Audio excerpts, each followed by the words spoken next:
6 years ago, and from there now this has become an insurtech, fintech hub. So times are changing and progressing fast.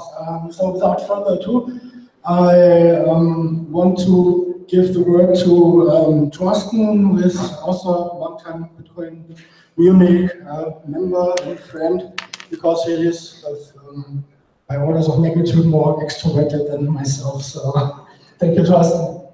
Thank you so much, which is not true actually when you listen to Michael. And first of all, I want to thank Michael for putting this event together. This is awesome. I think we are 110 or 120 people here, which is one of the biggest Bitcoin meetup in Europe. This is awesome, huh?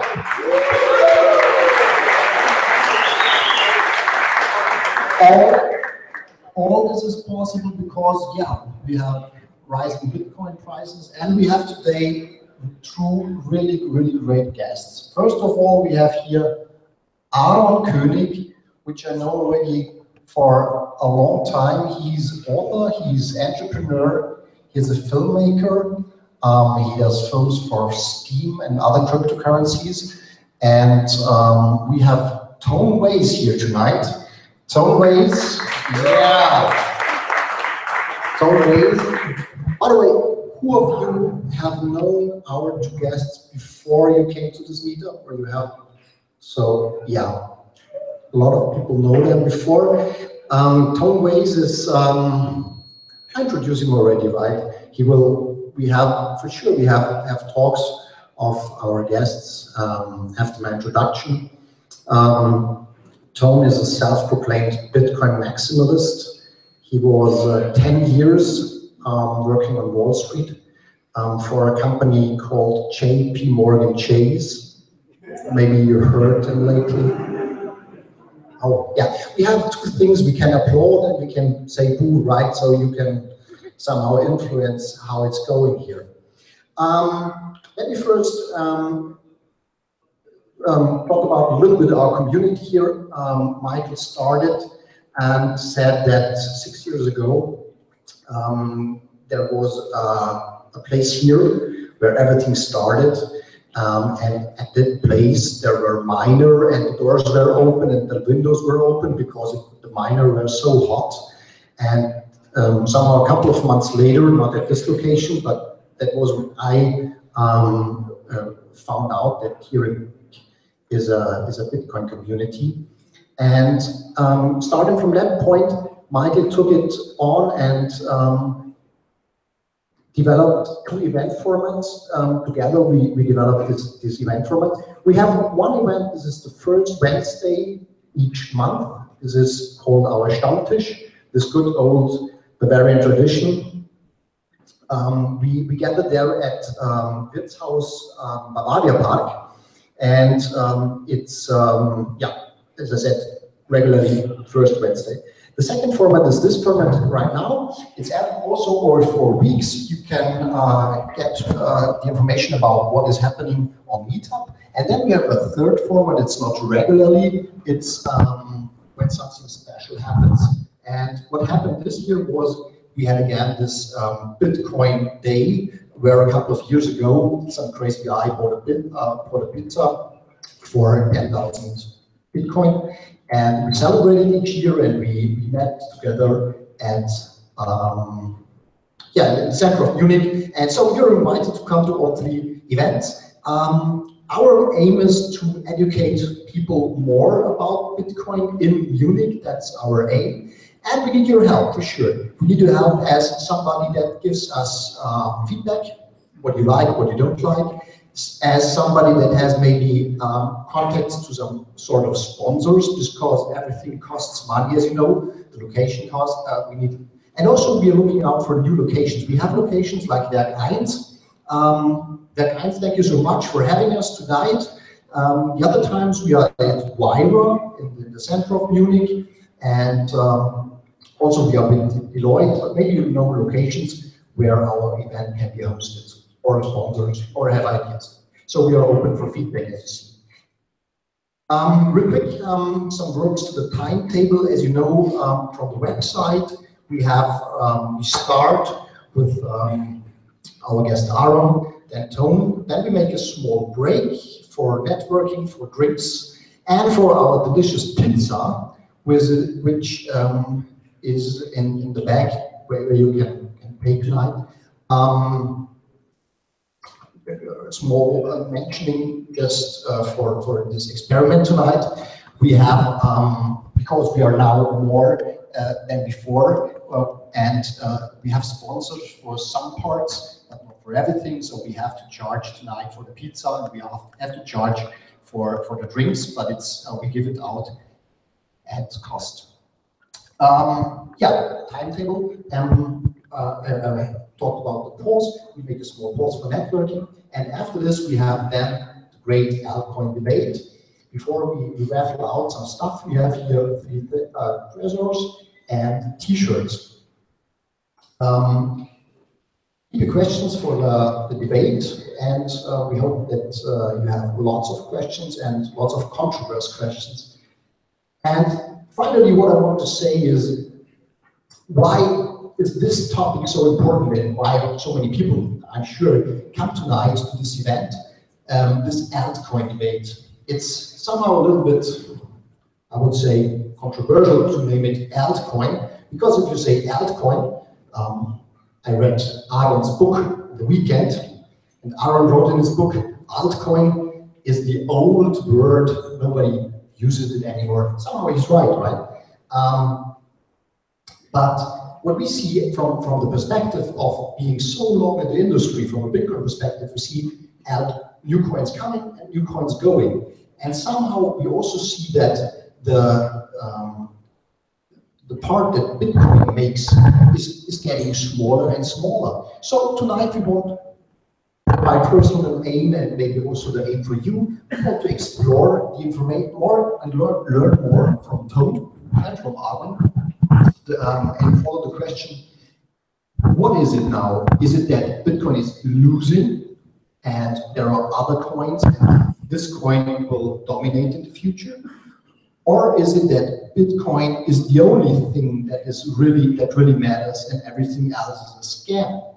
So between these two parts, we want to figure out the truth, we want to learn about it, and we want to have this debate. As you know, in the Bitcoin community, we like to debate, and this is today the chance. All right, a lot of introductory words. Now it's up for Aaron. Thank you so much.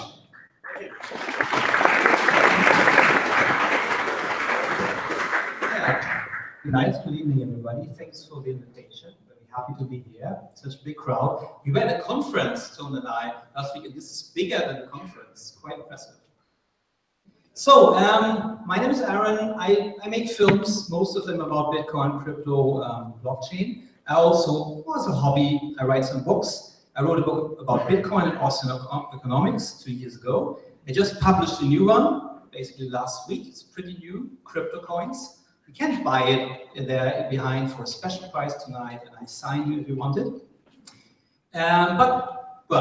Michael asked me to give a little talk, and actually my talk now will be more related to my first book, because about Bitcoin, Austrian Economics, and then later we discuss the other coins, so I'll focus on that. Of course, if I say Bitcoin, I mean, of course, all the coins. Yeah, the principle of digital decentralized money. The line was fine, actually.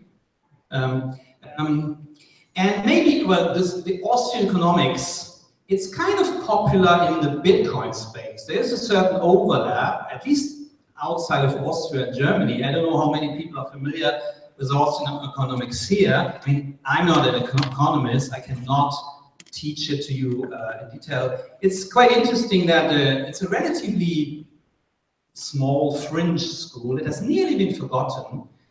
But now it has become more popular with Bitcoin, also with Ron Paul and the libertarian movement in the US. Which is quite interesting is that the Austrian school was the only school of economics that predicted the economic crisis of 1929, as well as the one of 2007, 2008. So they obviously have something to say, and let's have a closer look. An obvious starting point, and why it makes sense to talk about Bitcoin also, is this book by Friedrich August von Hayek, written or published in 1976, The Denationalization of Money. And Hayek then suggested to abolish the state monopoly of money and to have a free competition of currencies. And back then, this sounded like crazy, like an utopia. How could you realize that? Huh? But today, it's a reality. It's what we have today. It's not a fair competition yet. I mean, the state currencies obviously have an unfair advantage, but we're getting there. I mean, we have now free private money, so it's kind of Hayek dreams coming true. But let's, a little bit of history. Obviously, the Austrian School was founded in Austria in the 1850s, when Austria looked like this, a bit more multi-ethnic, quite, lots of things happening in Vienna, arts and music, you name it. And also economics was quite a hot topic then. The founder was Karl Menger. He was the first professor, and he introduced a very interesting new theory of prices. Also one was Eugen Böhm von Barwerk. Probably the most popular representative of the Austrian school is Ludwig von Mises. There are many Ludwig von Mises institutes all over the world. The first one in the US, of course, as always. It's quite funny that the Austrian school has nearly died out in Europe, but it's pretty popular in the US because both Mises and Hayek, they lived there, they taught there. There will be a Ludwig von Mises conference next month in Munich. It's quite interesting. I was there last year, I can definitely recommend. So what do they teach, these Austrians? What do they teach? I mean, if you happen to have studied economics at the university, there was a lot of math, lots of formulas, lots of the main, as if they were natural science. They have all the models for everything, and the human beings somehow have to squeeze in to fit to the models. That's a bit like that behavior. And the Austrian economists, they don't like that. They have a distrust of all these abstract models, about all these math things. Why people act in a certain situation. They say it's not like natural science, it's just more complex. So to give you an example, prices. How do prices come into existence? How does it work? Some old-style economists think it has to do with the cost of a good. It matters how much work goes into it, how much whatever resource go into it, and of course it's important that the price is higher than the cost.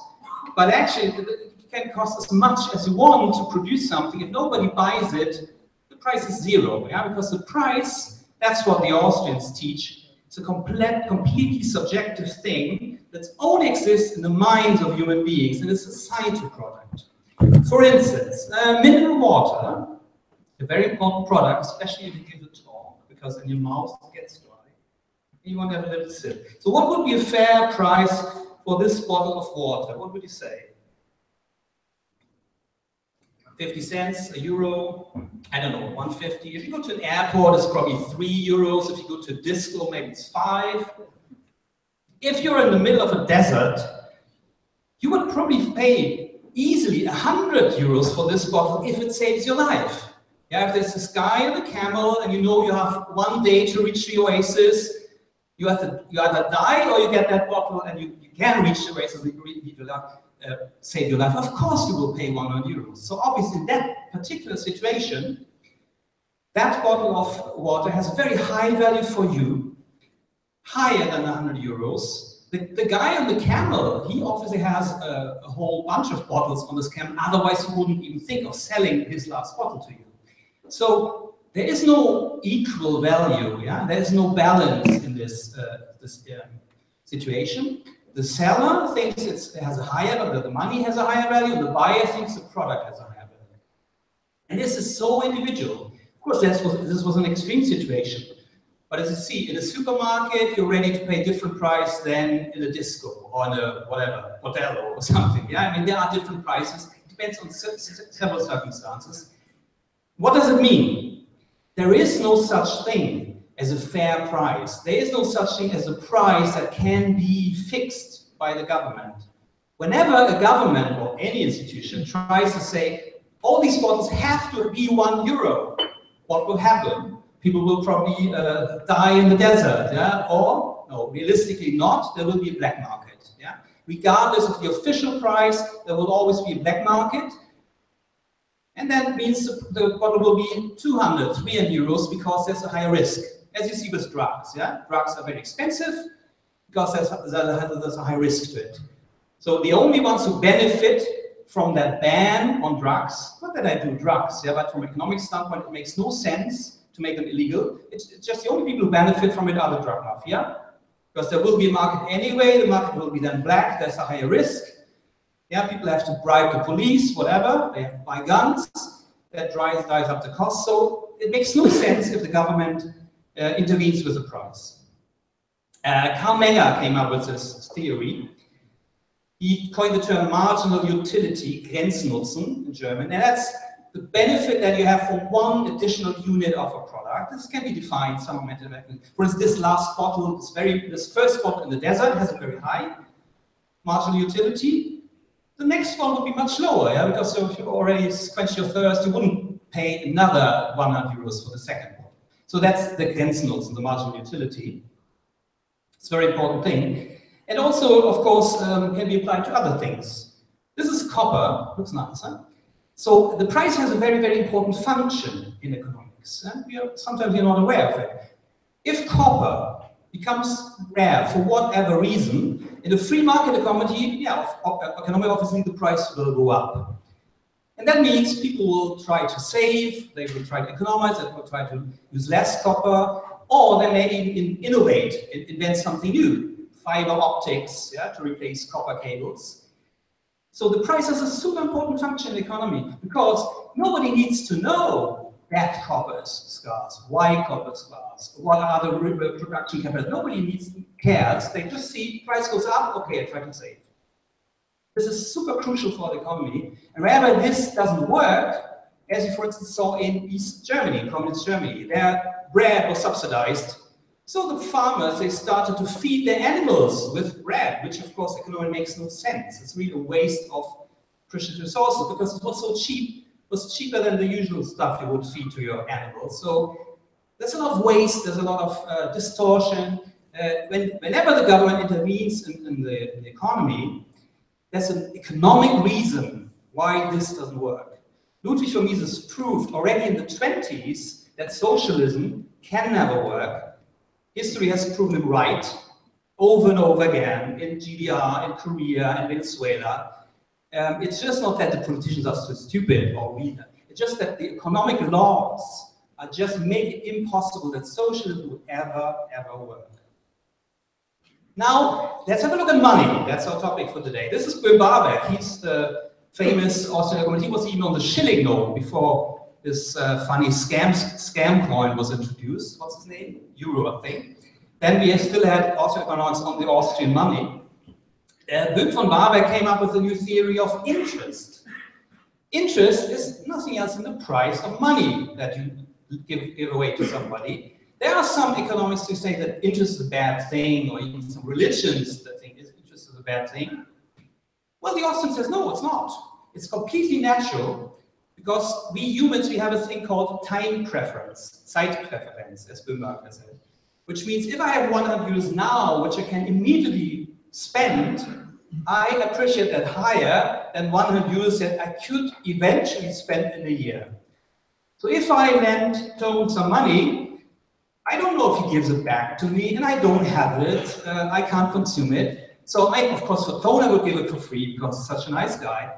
But for all the other ones, I would probably charge a price for my act of not having it, for giving away this time preference. And that's a completely natural thing, and you cannot just forbid it. And even, for instance, Islamic banking, where interest rate is forbidden by Allah, or whatever, there are still ways to, give some presents, and there are always ways to make people to have an incentive to lend money. Otherwise, nobody would do it.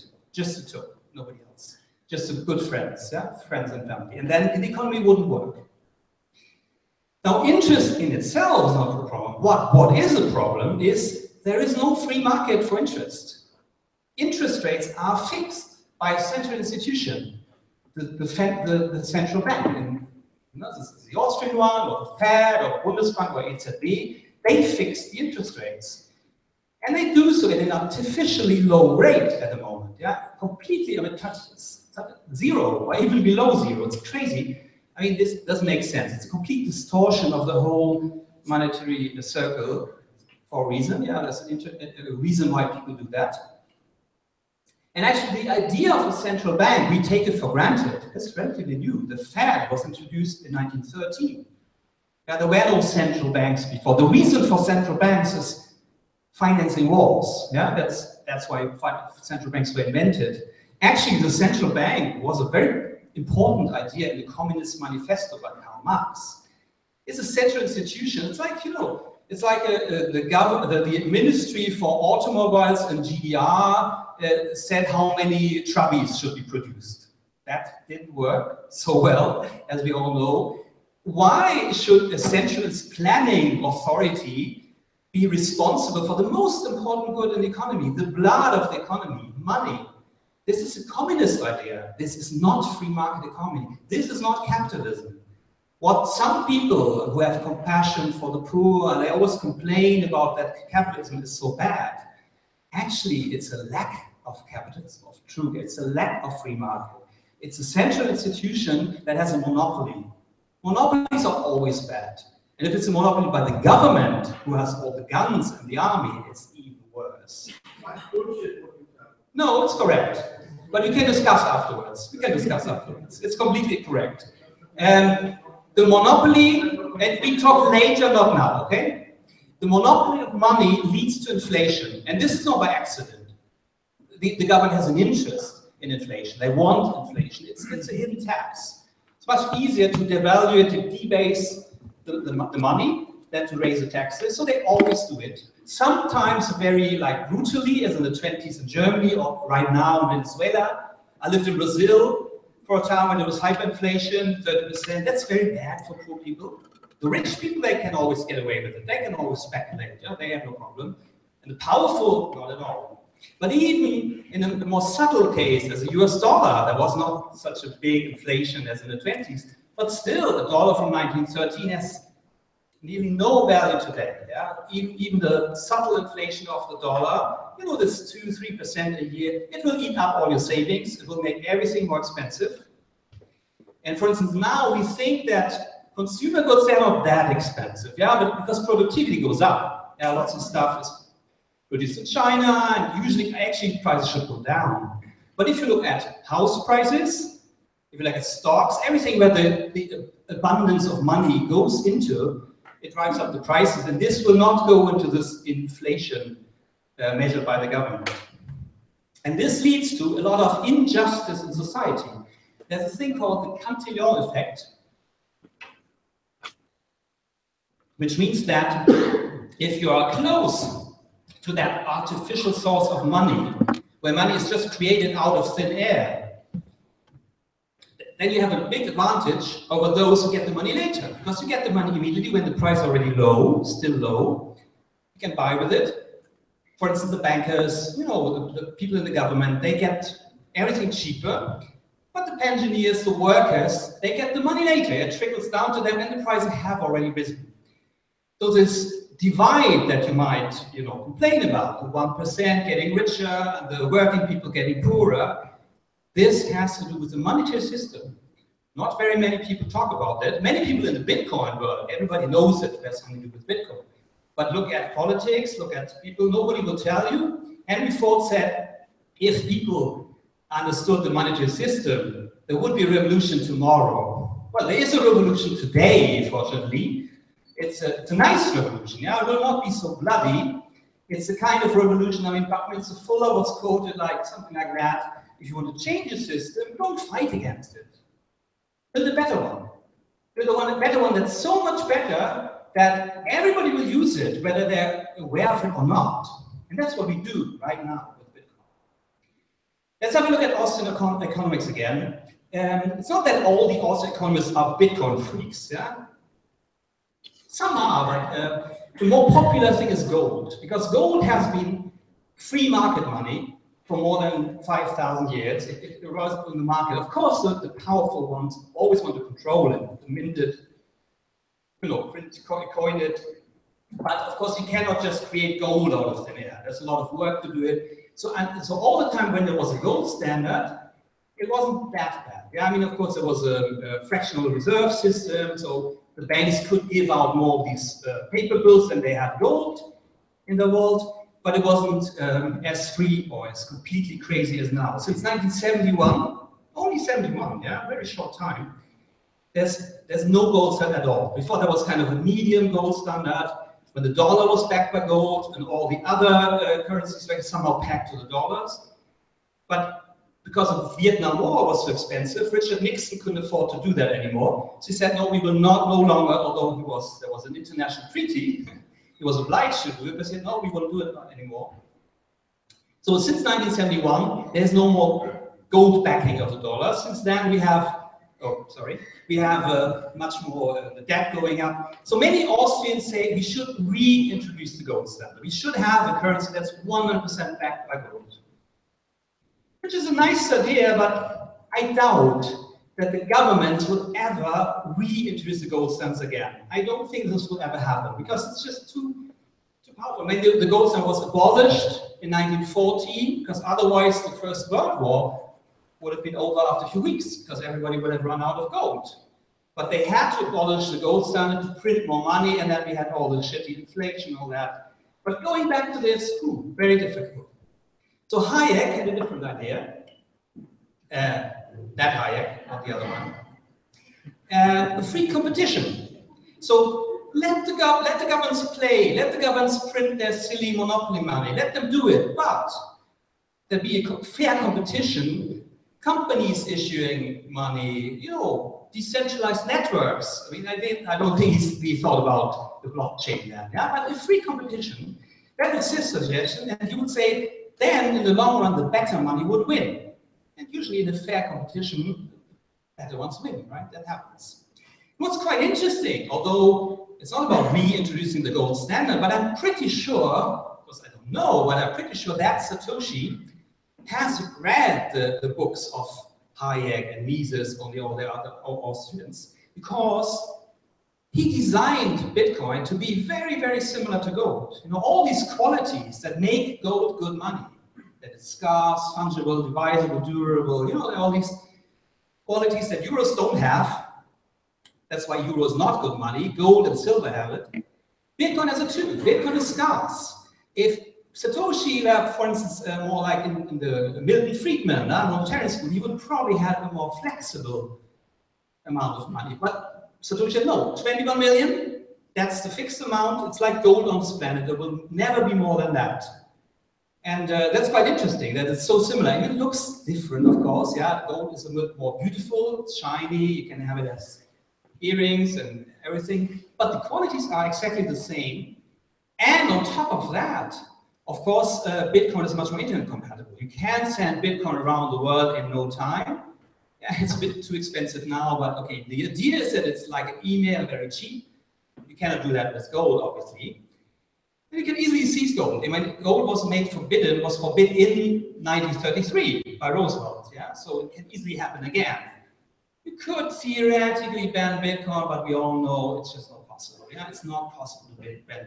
It's just it's like a file sharing service. Yeah, people will always find a way around. So there are even some advantages. There are some qualities that Bitcoin has, and most of the other crypto coins have, that gold doesn't have. Yeah, if you want to know a bit more about the history of money and also economics, if you want to discuss with me, I think this was a bit too short, read my first book. And my second book is called Crypto Coins. I don't have one here, but it's obviously gives a broader overview. It's really a beginner's book. Probably most of you in the audience think you already know it, but you can give it as a present to your parents or what. And we will discuss that issue, Bitcoin, crypto coins, the other coins later with Tone. Any questions now or questions later? What was the deal? 2 questions? Okay, 2 questions, please. I'd like to pick up this guy with something. Yes, please. Okay, you have a mic for him? Or you will shout?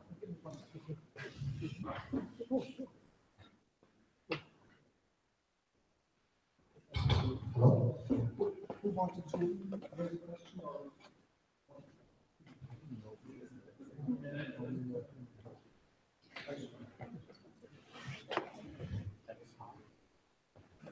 He doesn't want to? He left the room. Okay. No, you changed the place. I'll make a quick comment. Okay, but he's first. Okay, You can say it in Deutsch. I can. okay, sorry. Okay, so I never got how.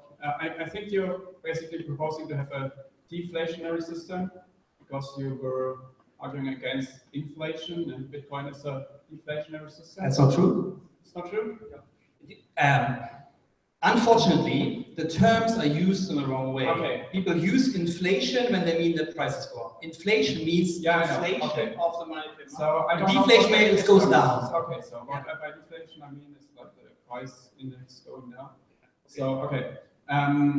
What I'm saying is I never got how an economy could work in such a situation with price indexes going down, like in Bitcoin would mean like Bitcoin value going up. Because if you run a regular company, you buy things at like say 10 euros or 10 Bitcoin, and then later you have to sell it for more to make a profit. So you could have to sell it for 11 Bitcoin.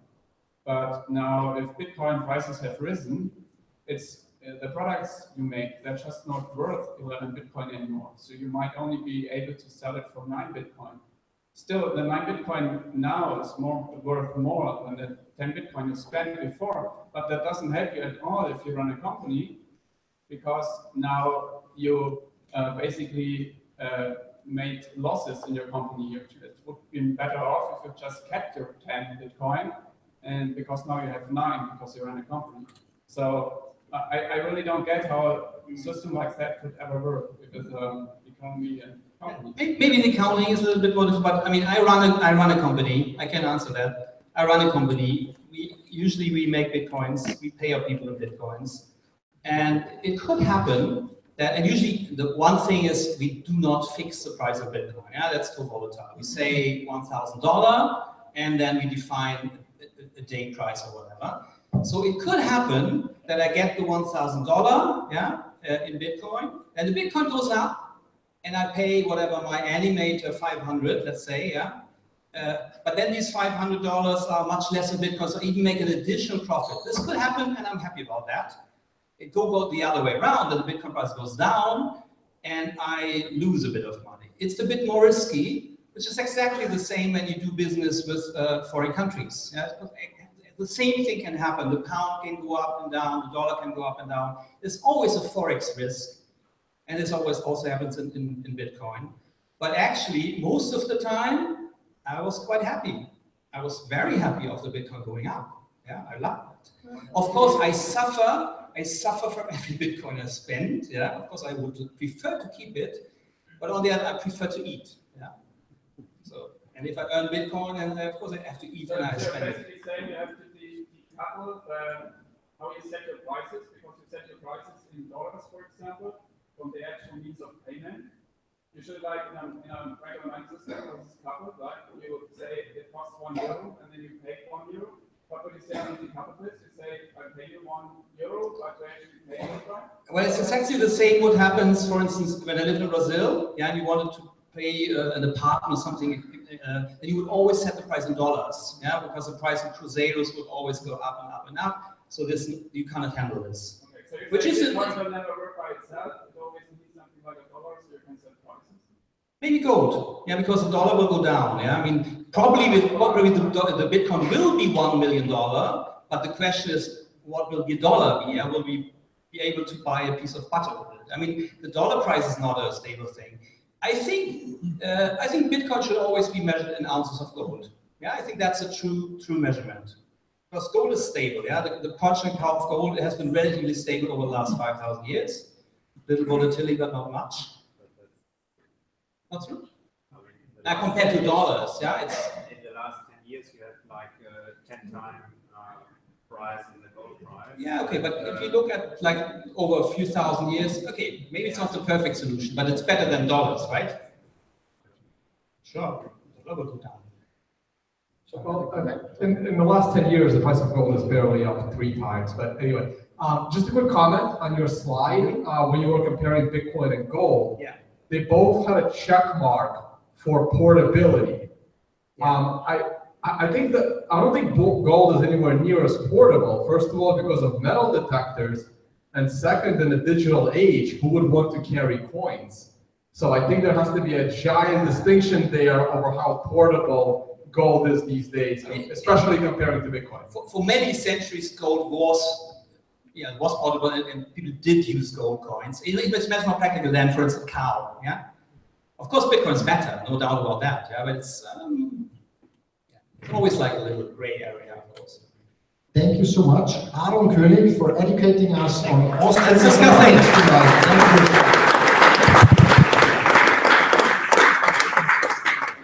Thank you. Now I have the honor to welcome our guest, Vays, who is, like I said before, he's a self-proclaimed Bitcoin maximalist. And those of you who follow him on Twitter, he's really active on Twitter, and he has a famous post which he calls Mount Stupid. It's awesome. When you look at that, it's a chart. Tom can maybe explain it much better than me, but I use the time until he puts up the slides. Yeah, I don't have that chart up, but I can always find it on the internet. And it starts, maybe make an error, excuse me. It starts with the day zero, when you hear about cryptocurrencies, yeah?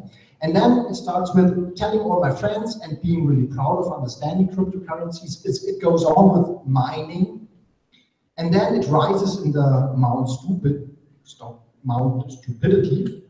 And the top of the Mount Stupidity is the ICO. It goes on and because after understanding that an ICO is stupid, you understand that maybe you should invest in an established coin, something like Steam or whatever, and then it goes into humility. Yeah, here it is, it's awesome. And what I want to say, my last word about that is, what Tony is, he's now here, he's a Bitcoin maximalist, so he understood all this development here. No further ado, Tony Vays, thank you so much. Thank you guys, thank you for having me over. All right, let me close this. Yeah, wow, I can't believe you remember that. I haven't published those in a while. Okay, so how much time do I have so I know how to time this? Because I want to make sure we have the maximum amount of time for the debate. Half an hour? Okay. All right, so I've been going around Europe, pretty much doing the same presentation. I think some of you have seen it in other cities, even here in Germany, and I also did it in Switzerland. And this was also live streamed. And how many people here are familiar with Bitcoin? All right, excellent. There's a lot of you, so I can maybe speak a little bit faster and we can try to skip a couple of slides. So I'm Tom Vays. Yes, I did used to work for JP Morgan and Bear Stearns before that, but I did, I guess, see the light and kind of joined the crypto space. But lately, I've been very, very critical of the crypto space. And unlike many people, I actually have the frame of reference. I have the Wall Street side with a lot of experience, and now I'm here in the crypto space. And I've been very, very critical of about 90% of the projects in the crypto space for that reason, and maybe we'll get to that during the debate. So you can find my work on my YouTube channel. I have a podcast called Crypto Scam, which I haven't really had time to do many episodes. I've just been too busy on the road. But you can always catch me on the World Crypto Network, where we cover the news every morning, and also on my own YouTube channel where I talk more about trading.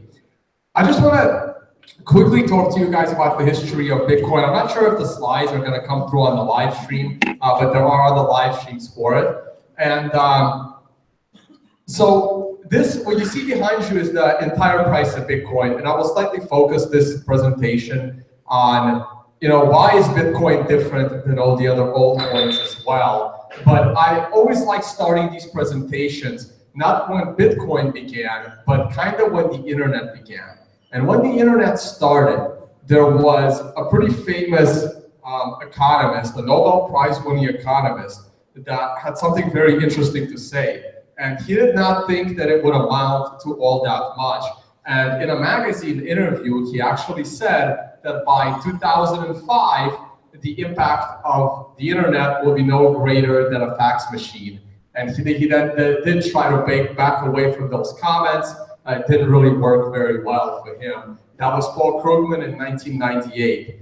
Another economist, this would be Milton Friedman, had something different to say in 1999. I wasn't able to get sound through the speaker, but I'll play it off of my cell phone. So here's what he had to say in 1999, Milton Friedman, about the internet. So I think that the internet is going to be one of the major forces for reducing the role of government.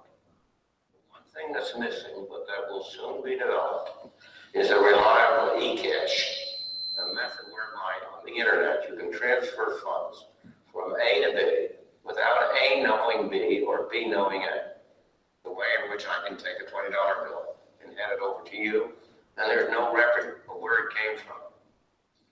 And you might get that without knowing who I am. That kind of thing will develop on the internet, and that will make it even easier for people to use the internet. Of course, it has its negative side. It means that the gangsters, the people who are engaged in illegal transactions will also have an easier way to carry on their business. Yeah. So that was Milton Friedman in 1999. Unfortunately, he passed away in 2006, and he never had the chance to actually see what Bitcoin would become. And Bitcoin started out in 2009, and most of 2010, it spent at about 10 cents. It didn't really have much value.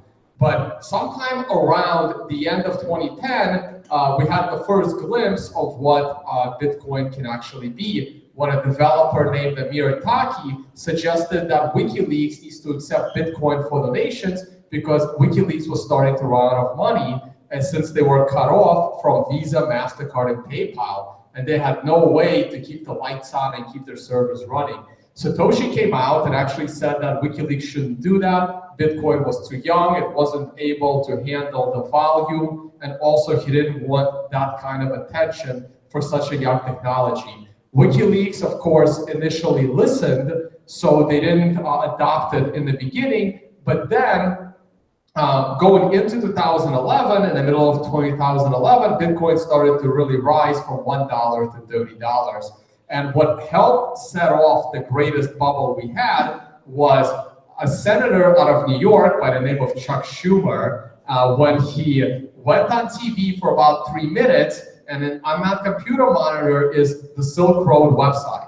So he went on TV complaining about Silk Road, and then he showed everyone how to use Tor, because that's how you get on Silk Road. And then he also explained Bitcoin, since that was the only currency accepted on Silk Road. It was probably the greatest tutorial for the reason to use Bitcoin the world could have ever seen. So that significantly helped drive the very first bubble to $30, and of course followed by the biggest crash we ever had of a 98% correction from $30 to $2.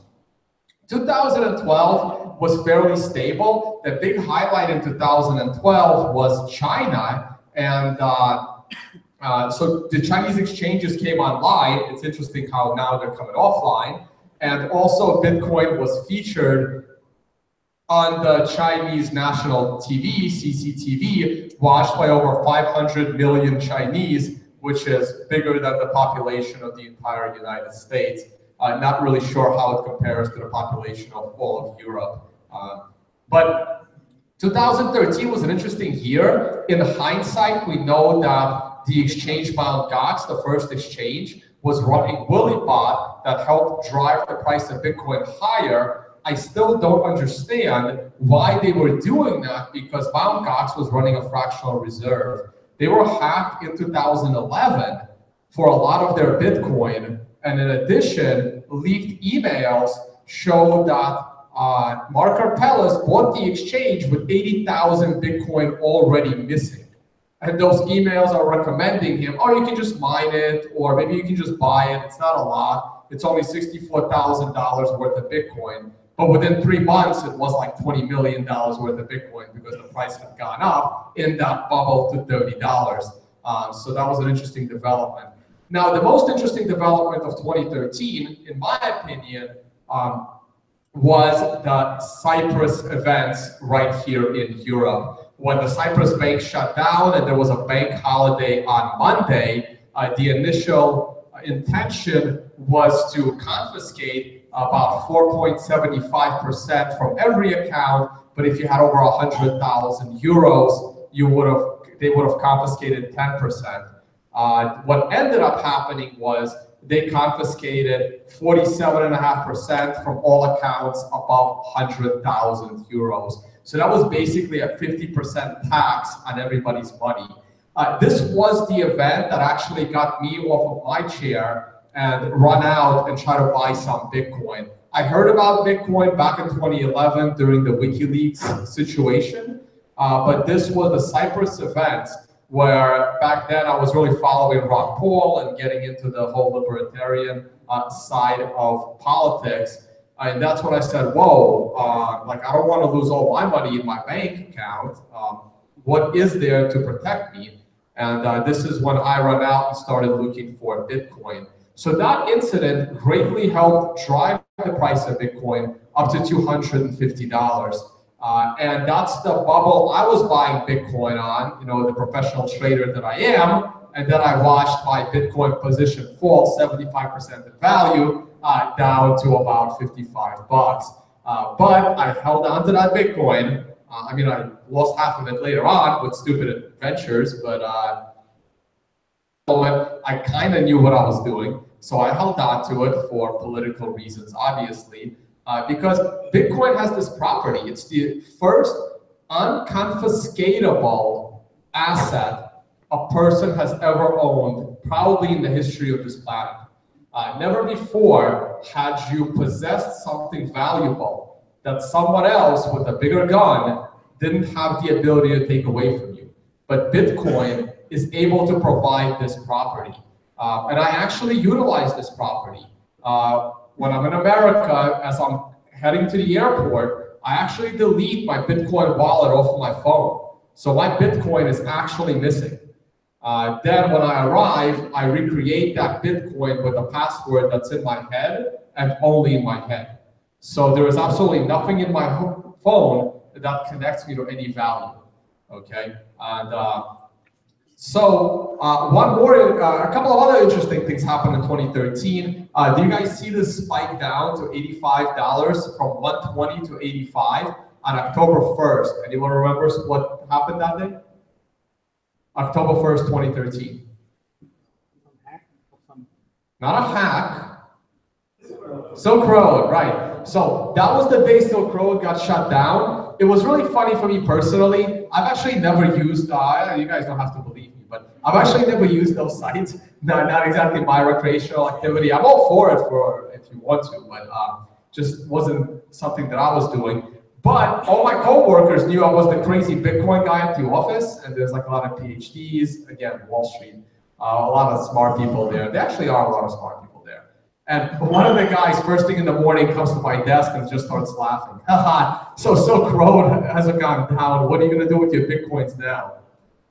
So that was pretty much the mentality of most people. What are you gonna do with them now? And the price immediately recovered and started to go up.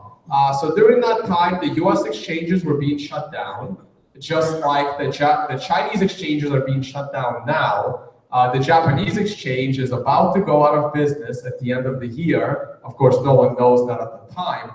But the big driver that drove the price up at the very end of 2013, I believe, was the Senate hearings in America, where the senators seemed to, have an open mind toward Bitcoin. Okay, so that drove the price all the way up. Now let's talk about what happens on the way down.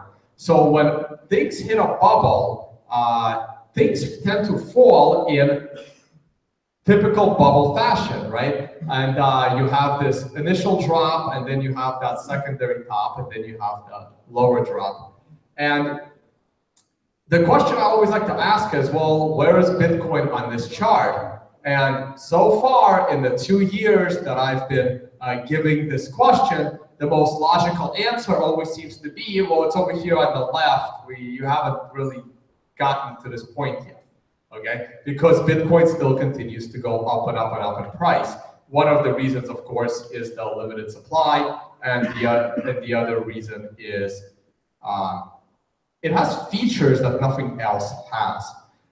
So when things start to go down in a bubble, the backdrop to this is silver. I don't want to speed up the presentation, and I'm not going to go through point by point, but they fall in exactly the same pattern. The only difference was Bitcoin did it 3 times faster, but it's a digital asset. It's easier to move. People panic faster. They can sell it faster. But if you line up the movement of the fall, it was exactly the same as silver and many other bubbles. And then around late 2015, Bitcoin became the leader and reversed. And it looks like silver is reversing now along with gold. I kept saying that gold needs to fall below 1,000. I could be wrong on that, but we'll see. I'm not turning into a gold bull yet. And I think Bitcoin has really taken away the biggest property of gold, but I'll get to that in a few minutes. So the typical economic formula, demand versus supply. But what is supply in the world of Bitcoin? We all know mining. I mean, mining is very standard. We know exactly how much Bitcoin is going to get created. We know approximately when it's going to get created. So we can estimate that. So that's the inflation of the money supply. But what about the supply and demand dynamic? And what people need to realize is that merchant adoption is usually contributing to the supply, not the demand side of the equation, because most merchants would immediately sell your Bitcoin for fiat because they have to pay their bills. And most merchants don't care about Bitcoin, they just want to sell their product or service. So if a lot of these merchants really start accepting Bitcoin, that can drive the price down. I was in a lot of these debates in 2014 where there was talk that PayPal should integrate Bitcoin and that any company accepting PayPal would automatically be able to accept Bitcoin. And I was saying that would be a terrible idea because then there'll be all these places to spend Bitcoin, but there's not enough demand on the other side buying it. All this Bitcoin would hit the exchanges and continue to drive the price down. And let's get back. And but here's the demand side of the equation. There was an article that was published in Cointelegraph just about my thoughts from a group chat over on what are some of the use cases for Bitcoin. And then I wanted to highlight it. And I wrote my own article on my website, libertylifetrail.com. Hasn't been updated in a while, but you guys can still check that out. And I described some of the use cases for Bitcoin because I wanted to highlight the 2 most important properties of Bitcoin. One of them is something I already mentioned. It's the first asset that is unconfiscatable. The second most important property of Bitcoin is that it is permissionless value transfer. Notice I'm not calling it a currency yet because it's not ready to be a currency. It hasn't scaled yet. And it's still, it's hard to create a unit of account for Bitcoin. I mean, I use Bitcoin as a unit of account. An hour of my time for consulting is worth 0.1 Bitcoin. It was worth 0.1 Bitcoin when Bitcoin was 1,000. It was 0.1 Bitcoin when Bitcoin was 5,000. It'll be 0.1 Bitcoin when Bitcoin is 10,000, okay? I have decided to denominate my time as a unit of account to Bitcoin at 0.1. And, but very few people or businesses will do that, okay? So Bitcoin being a currency is still a little bit early, but permissionless value transfer is just as important as the unconfiscatability of Bitcoin. And these are all of the use cases that I kind of thought of off the top of my head as to where it mostly fits. And the first one is the WikiLeaks case, contributing value to organizations, some governments frowned upon. Then we have, purchasing goods, kind of like the Silk Road case, again, censored goods. But these laws vary from country to country. I mean, no one is going to use Bitcoin to buy, drugs in, let's say, Amsterdam or Portugal because they're legal there. You just use a credit card. Okay, gambling is legal in a lot of the world. You would never need to use Bitcoin. But one of the reasons that drove me into Bitcoin was because I wanted to place some bets on football. And my government told me I'm not allowed to do that. I'm not allowed to put 10 euros on a football game. And I really wanted to do it. So that's one of the reasons that drove me into Bitcoin. Same thing, like purchasing services. Again, I'm here in Germany. I was in Amsterdam not too long ago. Switzerland as well. You guys have red light districts.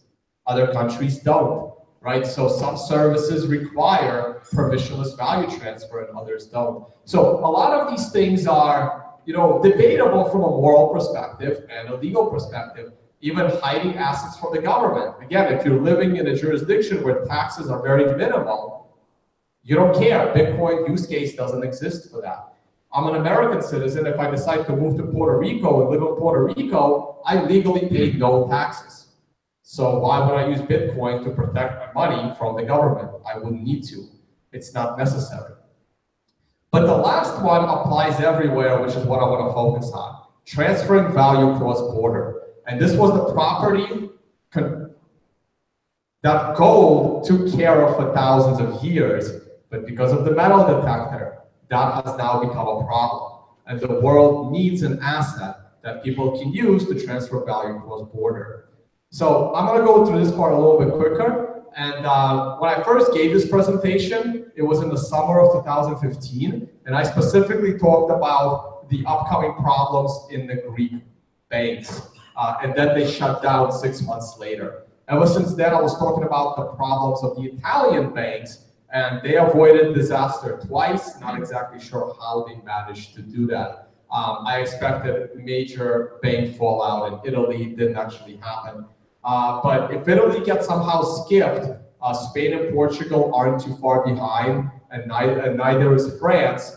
Germany is in a slightly better position, but I don't know how much longer you guys are going to want to keep bailing out the rest of Europe. It's helping you now. Thank you. And look, the reason why you guys continue to bail out the rest of Europe is because if the euro currency breaks up, you guys might have a problem with a very, very expensive dollar.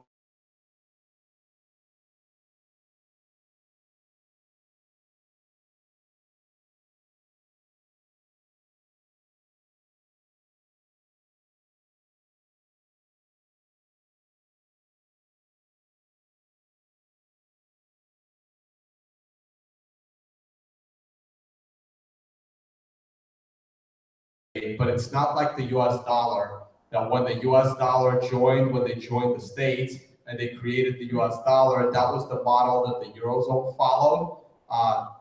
But there was two things that really helped the dollar remain the dollar for about 300 years, not 300 years, I think we've had a dollar for about 200.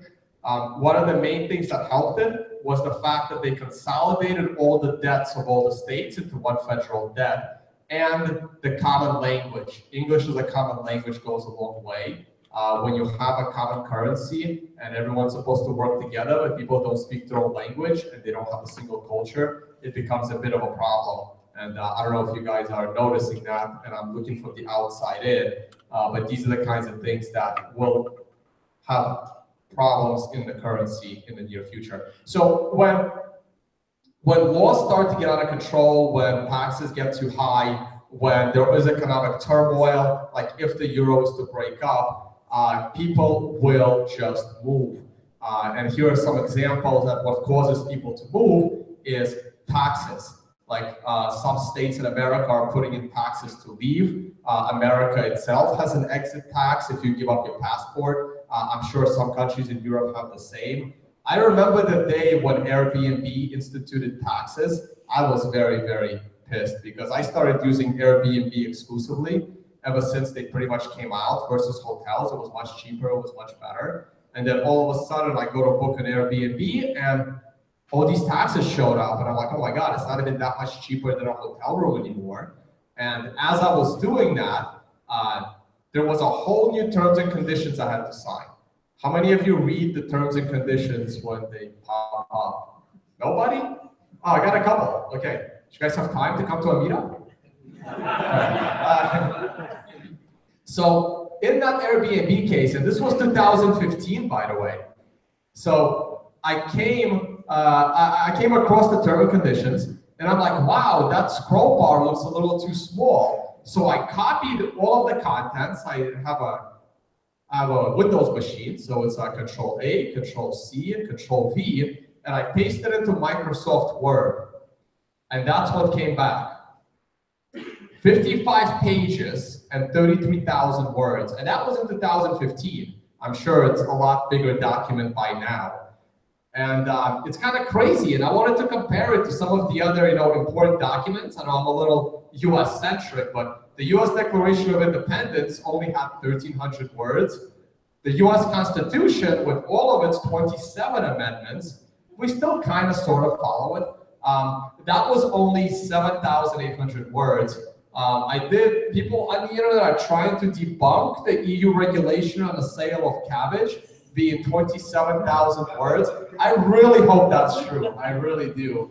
The Satoshi Nakamoto white paper was 3,500 words, right? And that gave us Bitcoin. I don't think there ever was an academic white paper for the internet, but I can guarantee you it was less than 33,000 words.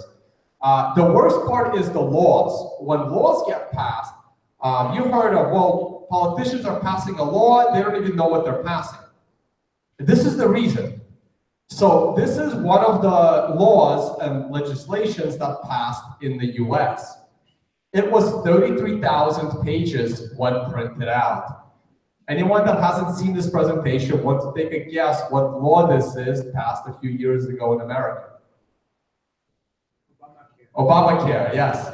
That is Obamacare, okay? That is our new healthcare law. So there is a reason when people make fun of, well, nobody read it when they signed it. Yes, that is pretty much true.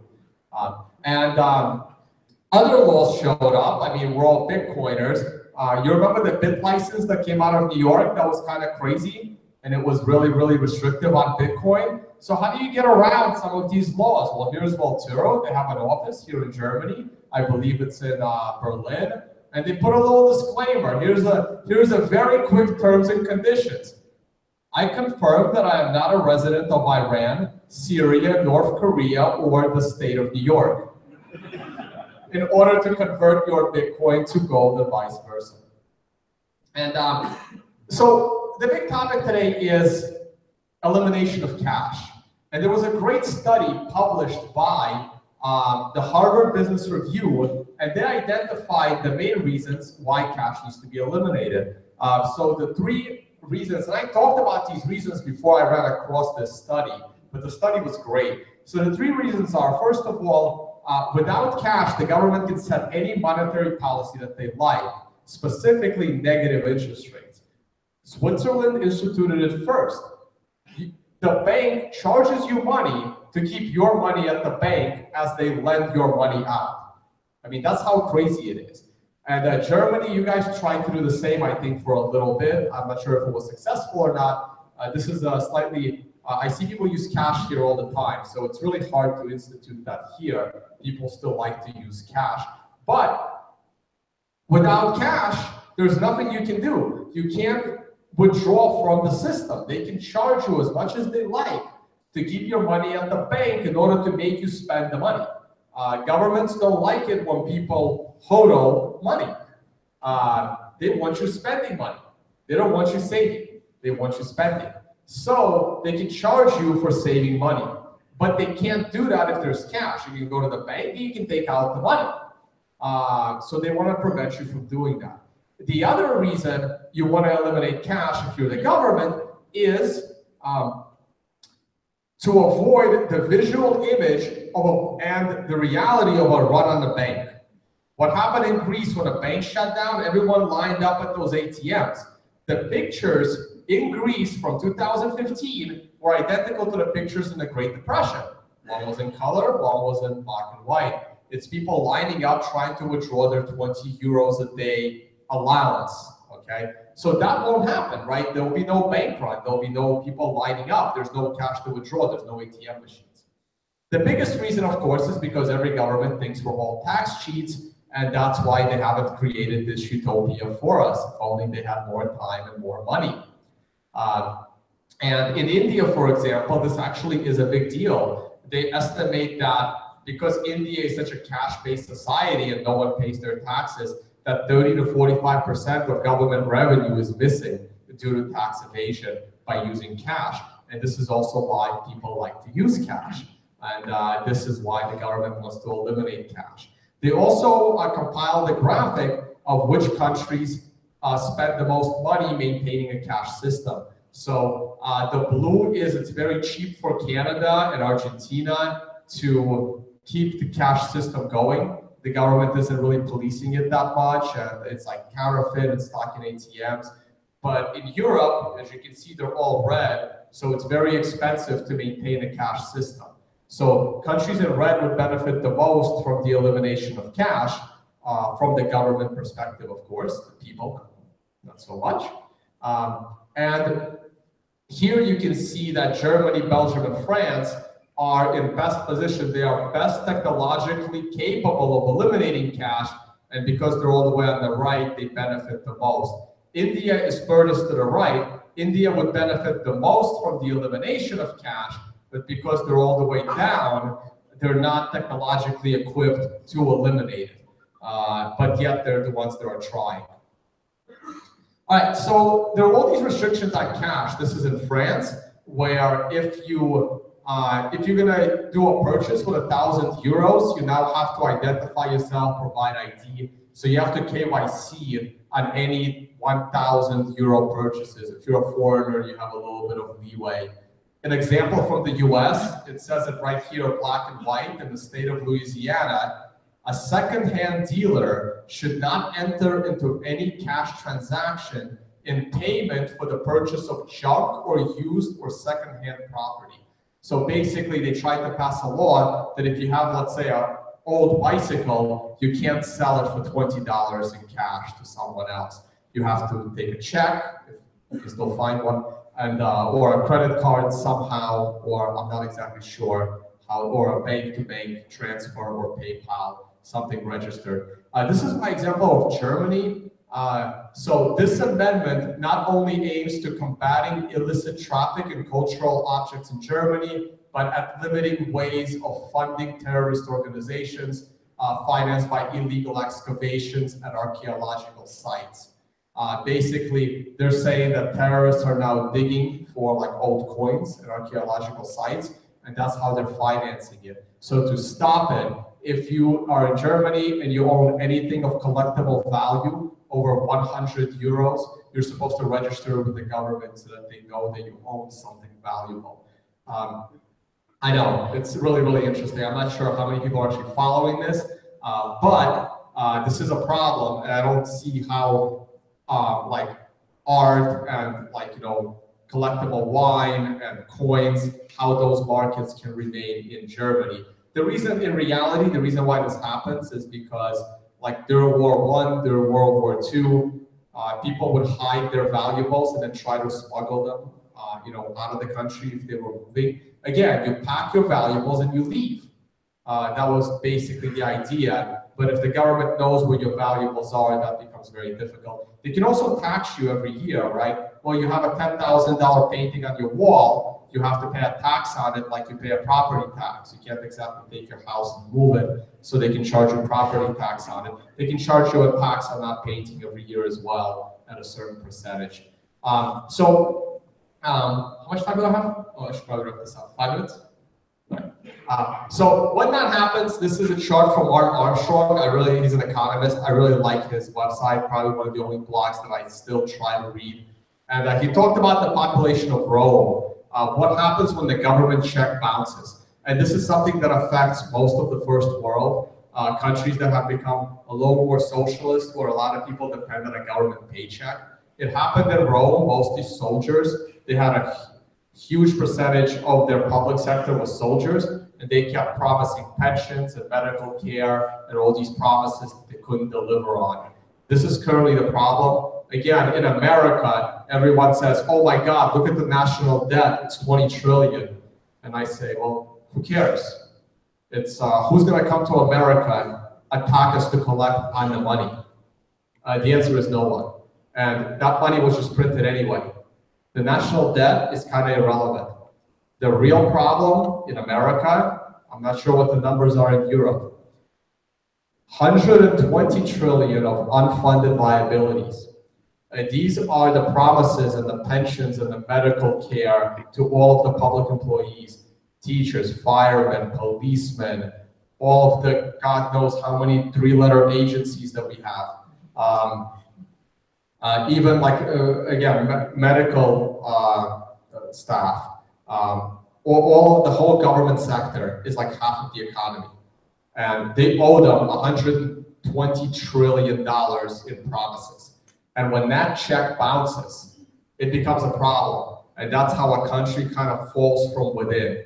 It's what happened with Rome too, with the soldiers that kind of came back to Rome to try to take back what they're owed. And also they stopped protecting Rome, so others came in. And when the population falls, you can see like, oops, there it is, the same bubble, right? It's like, hey, we're coming back, and then no, we're not. There it goes. From 1.5 million people down to 20,000 in the center of Rome over a 1,000-year span. And so that's what I kind of worry about, and I kind of joke, like I've been to the Socialist Republic of Vietnam, which is still a communist country, several times, and the economy there is booming. And here's the difference. If the government check bounces in America, I want to be somewhere else. I don't want to see what's going to happen on those streets. If the government check bounces in Vietnam, nobody would even notice. Like no one would know, because no one there depends on the government. But in the first world, we are depending on the government still a little too much. And when it comes to leaving your border, you want to, take your valuables with you, and governments are starting to put a grip on gold. Like here's a customs card, and hey, how much gold are you carrying, and how much gold jewelry you even have. And here's a couple of headlines from TechCrunch, one before the Greek bank shutdown and one after, why Greece should not switch to Bitcoin, and then Bitcoin provider Qubit aims to help Greeks move their money. Obviously, this one came out right after the Greek banking shutdown. All right, so I'm going to briefly conclude. My specialty is more economics and trading. Here's a picture from Cointelegraph from back in the day. So I wrote an article almost as a joke back in 2014, August 2014, and everyone always does price predictions, how high the price would go, how low the price would go. But there's two types of analysis that can be done on the price of an asset. One is a price prediction where people say, oh, it's going to go to 5,000 or oh, it's going to crash to 3,000, both of which I called, I think, somewhat accurately on YouTube. But this type of analysis I did in 2014, where I used time analysis. And I said, hey, I don't know what's going to happen on these days in the future, but they're going to be pretty damn important. And the article that I wrote on August 31st, 2014, I identified two dates. I identified June 16th, 2015 for something interesting. And then as the date started to get a little closer, I said, well, this should be a low in the price, and then we reversed. And then I identified August 14th, 2017 as being the biggest, most important day in the life cycle of Bitcoin. And I used Martin Armstrong's basic ideas of a cyclical pi-based model to identify key dates in the life of an asset. Kind of like a birthday or like an anniversary date. And it so happens that this date corresponded to within a week of the Greek banking shutdown, which I happen to believe helped reverse the price from a 1.5-year bear market to a bull market we still have today. And as you guys know, what happened around August 14th of this year in the world of Bitcoin? Segwit, okay? So I remember talking about this date, like even in the beginning of the year, before there was any of the Segwit debate. It was like, I don't know what's gonna happen in the middle of August, but it's gonna be huge. I've been saying this on video for like a year. So that was really interesting how that one also came out. I have the next set of dates, but they're all like 2 years away from now, so I haven't really published them yet. So these are my price charts. I do other presentations, and seminars on helping people learn how to trade. These were my bearish predictions. The articles are still in Cointelegraph, where I used to write back in the day. People used to hate me. I kept saying lower, lower, lower. It actually didn't even get to where I wanted it to go. I was expecting 110 bottom. It only came to 150. I was close, but didn't exactly hit it. I was expecting this date to be the low. It wasn't really the Greek banking crisis. It wasn't really the low, but I think it reversed the trend. Here's the up channel. I've been talking about higher, higher, higher, higher for the last year plus. And these were all the arrows from previous presentations. I think we're a little bit higher than I really would have liked us to be for more stability, but I don't think we're in a bubble yet, mostly because of altcoins. They're the ones that are in a bubble. Here are some of the more specific predictions. When Bitcoin started to crash from 1100 down to 900, someone tweeted out saying that's a perfect buy. I replied saying no, 750 to 775 is a perfect buy, which actually was right here on the red line. And then I seconded right here saying, hey, if anybody wants to sell me Bitcoin, I'm buying right here at 760. Notice these arrows right here and this green arrow on the breakout. This was my prediction from early in the year. I only expected 2,000 by this summer and then a little bit of weakness. We got way further. But that's that green arrow right here. You can't even see it. And we went way further. So I'm a big believer that when we fall down to previous tops. So when we were falling, I was looking for this to be a perfect buy, and then it takes time to break above, you fall, perfect buy again. When we started falling, I kind of wanted us to fall back here for more stability and then go up, because we got way too high. We didn't. The last time we fell, bouncing off 3,000 was perfect. But this still worries me. If there is some kind of a catastrophe in Bitcoin, it's possible that 1,300 can still be visited. And more recent charts, some of my calls, I did see this as a top. You can see the big red arrow. I have a code that does this.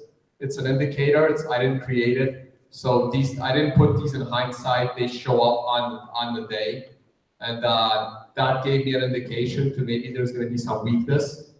I called for a short here. It's not on the chart. But I also, this is a tweet where I said buy right here at number 3. And some of my other calls, I put a star here saying this should be a perfect bounce of the star. These are all the places where it could bounce, but this being the star one, this is a tweet. And here's what happened next. It was falling. I tweeted out, daily is on a tradable bull bounce right there as of today. And I have this big arrow, and that's what kind of happened right there. And and another call was this off the triangle. Again, I'm a pattern trader. And I have it, okay, look for a $600 up move to 3,500, and there it was, and that's that bounce off the arrow. And like the last one is the recent one. I called this one on live video saying that, hey, 5,000, take some profit. I had no clue how low it was gonna go, but right at the low, I tweeted the following: it's now or never for Bitcoin. In my perfect buy zone of 29, 50 to 300. Next level is lower. If we do not bounce, it will be way lower. And Max Kaiser replied, thank you. He was able to buy at 29.90. Anybody familiar with Max Kaiser? A lot of you. Right, so that was cool. Maybe I'll be on a show one day. So he followed that, and right now we're way higher. All right. That's pretty much it. I think I went over my time. Maybe we can just take your questions during the debate, or I don't know how to do it on time. Maybe I'll pick one. Thank you so much, Joe. Can we do one question? Thank you so much.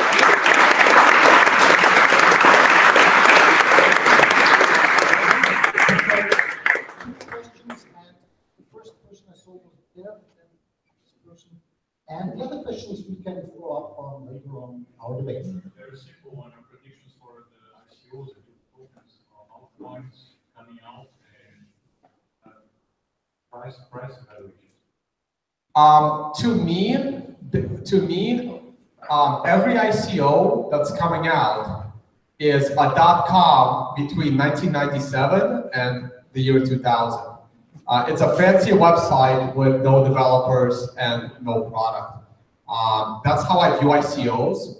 I'm expecting the ICO bubble to pop and 98 of all those companies to be realized that it's just a fancy .com. I learned to trade in 2003, 2004, and people that were teaching us how to trade just kept talking about the .com days when they used to trade stocks on the NASDAQ that were trading at $100. And those stocks disappeared to zero in 2001, by 2001, because people realized that it was just a fancy website and nothing more. Yet, the stock went to $100. I've been critical of ICOs from the beginning. There was like 1 or 2 ICOs that I've seen that are borderline legit and no one is interested in them.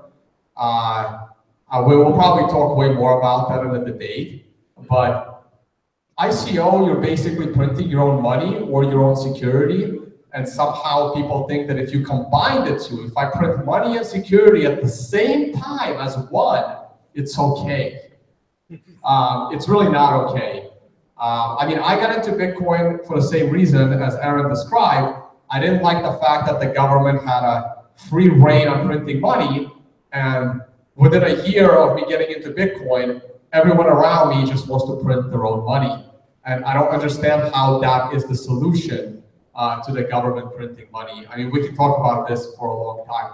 That's my general view on it. I mean, we have hundreds of years of regulation that came out, starting with the South Sea bubble that people in Europe should be somewhat familiar with.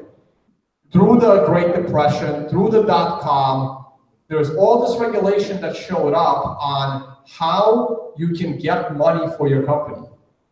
I mean, you may not be happy with regulation, but it showed up because everyone always wants to get around the laws of getting other people's money to do what they want to do.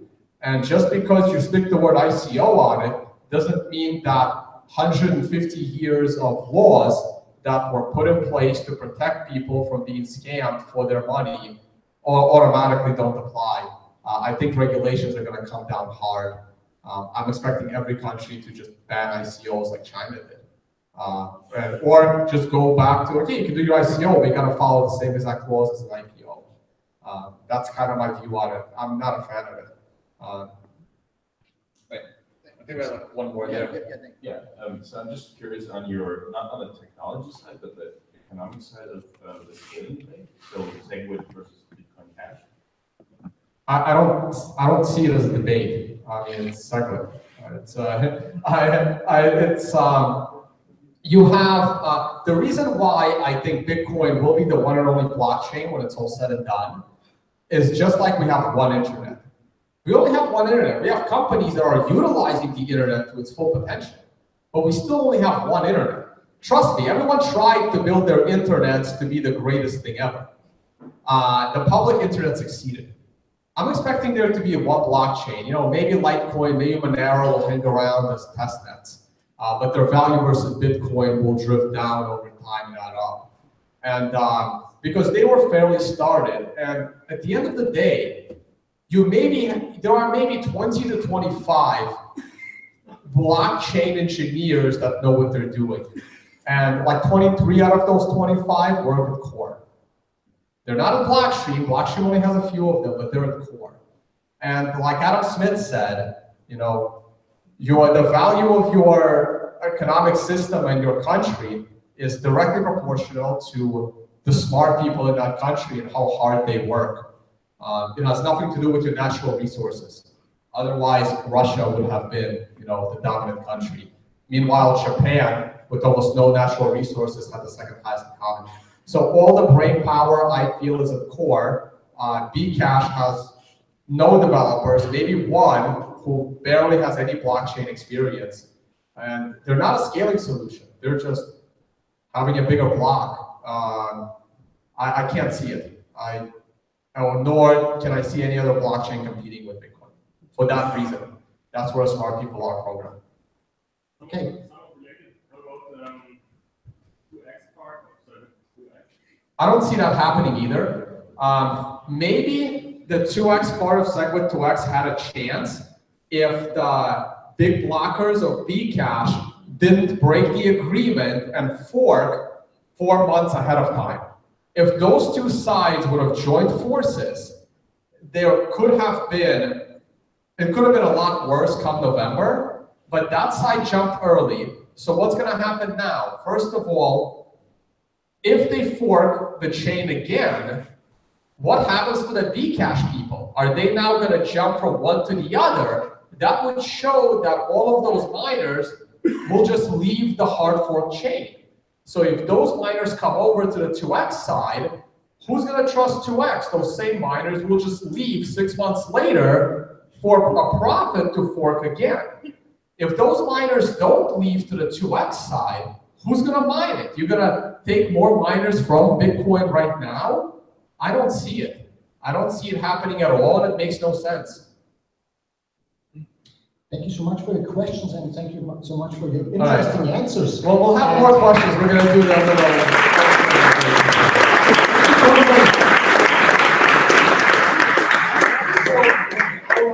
Our plan for tonight is to have now a pause for networking, for delicious pizza in the bag, for drinks, around about 15 minutes. After this, we will wrap off some awesome shirts.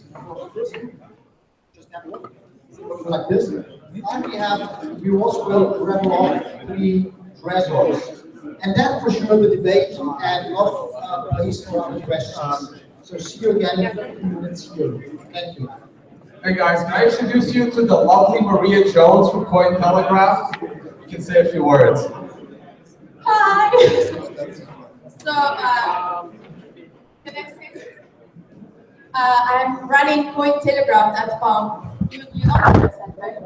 So, Cointelegraph is the leading digital media covering Bitcoin, the blockchain, and the future of finance.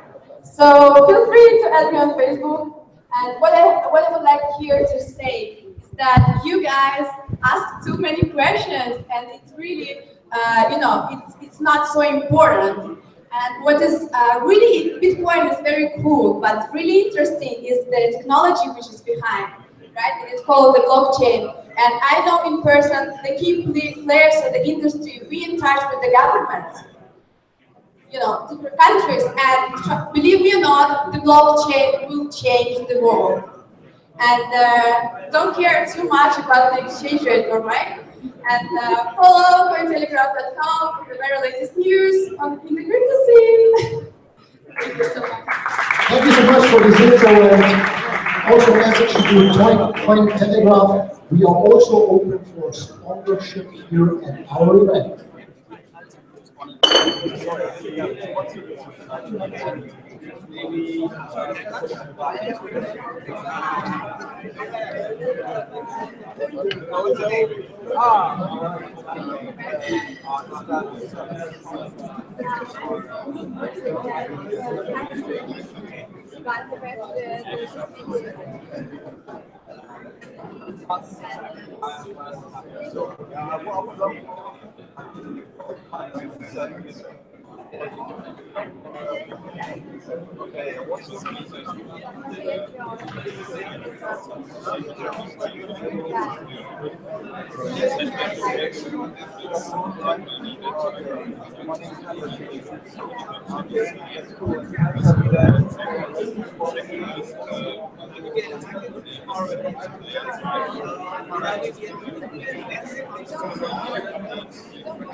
I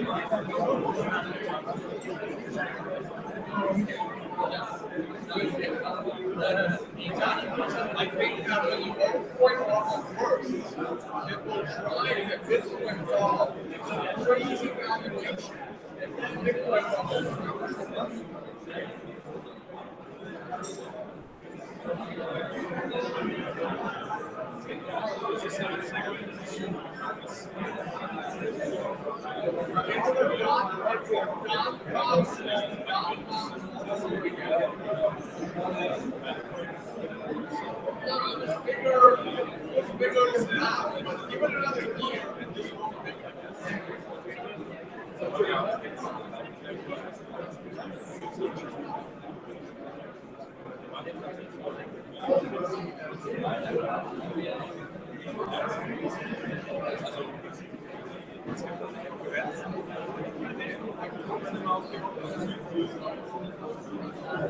Hey guys, so I have people asking me questions, so I might as well do it over the microphone. This way, you're not looking at a blank screen because we're still live streaming. All right, go ahead. Yeah, so I saw in your videos sometimes you say that you don't trade Bitcoin. I don't. Can you explain why? Sure. And also, you know, like the fact that you don't really have any skin in the game when you're giving these predictions. Well, I have a lot of, in a way, I have more skin in the game than everyone else because 90% of all of my net worth is in Bitcoin, in cold storage, right? So I have lots of skin in the game for Bitcoin. So there's two reasons why I don't trade Bitcoin. One, I like my regulated exchanges where the Bitcoin that is sitting on those exchanges cannot be stolen or hacked or confiscated. I don't have that kind of insurance. I trade traditional markets because I know my value is safe sitting on that exchange. Libertarians will disagree. You don't own the stock. I don't care. I can sell it and resell it. I couldn't care less, right? But Apple stock cannot be hacked from me in my exchange. Bitcoin could. So I don't want to put my Bitcoin in jeopardy. I also value my anonymity. All the Bitcoin I ever bought was in cash, and it's like gold coins in your drawer. They're unregistered. The moment I put my Bitcoin on a safe exchange with insurance, I have to register it, okay? So now I have to guarantee that I can make a lot of money because I gotta pay a shitload in taxes, especially being a New York resident. So I keep my Bitcoin just off the grid. That's one reason. Another reason is all of these exchanges are totally amateurish. I like my professional exchanges. The other reason is I don't talk about the things I trade, and I talk about the things I don't trade. It makes me more independent. This way I'm not front-running trades that I tell people, and I'm not married to a trade. I think I've been, one of the reasons why I've been better at predicting the price of Bitcoin than others is because I'm not married to the trading position. And I really like it, and I think that's if I want to stay as accurate in price predictions, I have to not trade Bitcoin because I think my my ability to predict it would greatly diminish if I actually have money on a trade that I'm too stubborn to exit. Yes, absolutely. That makes perfect sense. And by the way, thank you for the 2,950 bottom. Did you get in? Yeah, so, awesome. What about, I mean, if you basically hold your Bitcoin and you don't spend it, one aspect of a currency is basically not given because if it's not used for transactions, it's just a store of value basically. But at some point, I mean, a currency function is only given when something is a token is right. No, I understand. I understand the question. Yeah. Well, Bitcoin has enough currency function right now to kind of keep it going. Yeah. But you know the common saying, right? Like bad money, good money drives out bad money, right? Yeah. So people spend the money they don't respect, and they save the money they do respect. There's nothing wrong with that. Being a store of value is an important function, and it can drive Bitcoin enough. You spend it when you have to. I've spent Bitcoin when I had to. Like I guess the only example is I really wanted this watch, but the guy doesn't accept any other form of payment. But the guy doesn't accept any other form of payment than Bitcoin. This watch was, I believe, $800. I paid 3 Bitcoin for this watch. So today... Exactly, right? So, again, I price my consulting service in Bitcoin. If someone wants to talk to me, they have to give up the Bitcoin. There were other things, like if you want to buy a fake ID, for example, for whatever reason. There's certain things that VPN service, there are certain things you have to spend Bitcoin and you will spend it. I'm not in the rush to have Bitcoin be used for cups of coffee. Other systems do that quite well. We'll get there. We'll get there. Bitcoin needs to have a lot more value, and then we scale with Segwit, with Lightning, and then we can start, talking about, can it be this global currency? And maybe one other question. If you have all those forks, basically what we are doing is I issue a Munich euro or something like that, and give you a Munich euro for every euro you have, and you and you. So the whole thing with a hard cap is basically not true. Yeah, there's no hard cap on the ICOs. Not on the ICOs, but on Bitcoin, because there's Bitcoin Cash now, and it's basically it's out of nothing. It's not the same. It's not the same. At the end of the day, where is all the mining power? Where is all the investment? Where is all the development? These other chains, they're all fun for trading. If the government cracks down on altcoin exchanges, all those altcoins are done. Bitcoin is not done. So, why? Because you can still trade it person to person. It actually has value. If and you eliminate, you can't do it with Bitcoin Cash. You could, but eventually people will realize, well, the majority of the mining on Bitcoin Cash is unknown. You don't know who's mining it. You don't know if it's one guy that has 60% of all the mining. They can do whatever they like. They can control the transactions. You don't know who's developing upgrades. Who is coding on that? People don't realize that, the reason why you trust certain things is because of the developers that are doing it. Who's developing on Bitcoin Cash? Who are they going to get? They're not respected in the developer industry. Are the developers of Bitcoin transparent? Very. They're too transparent. You can also look at their history and see all of the privacy and decentralization tools they programmed before Bitcoin came along. They've been fighting,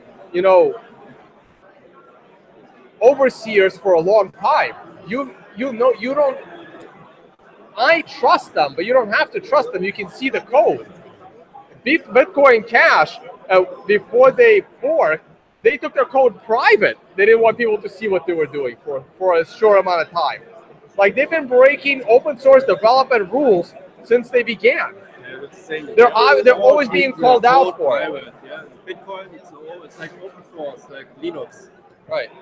I mean, like, if you look on the web, not all altcoins are private. I mean, you can look up IOTA, for example, or other altcoins. You can look it up on the code on GitHub, of course.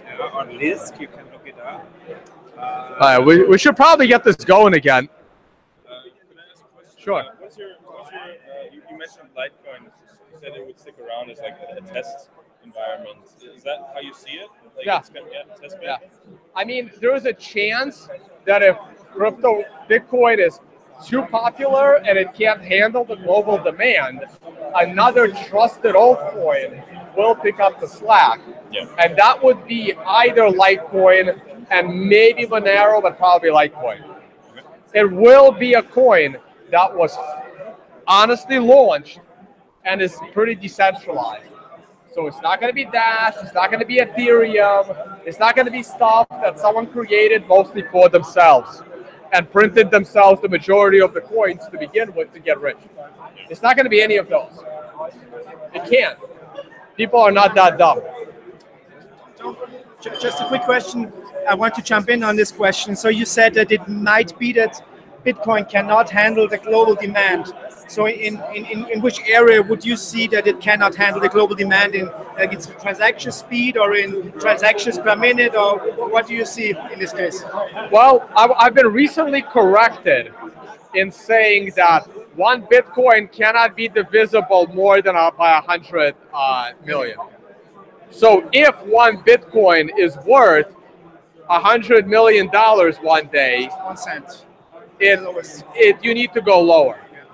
And if technologically Bitcoin can't go lower, that's one example where there would need to be a secondary currency. Or preferably someone would like merge mine it as a side chain onto Bitcoin. Because again, I'm very skeptical that there will be two blockchains with mining competition. The only reason why people mine altcoins is to sell it for Bitcoin. That's not a sustainable future for an altcoin. They're very, there's no commitment there, right? Like, I'm looking for actual commitment. Like, people say, well, what's going to happen with mining? And my answer is, well, it's going to get decentralized.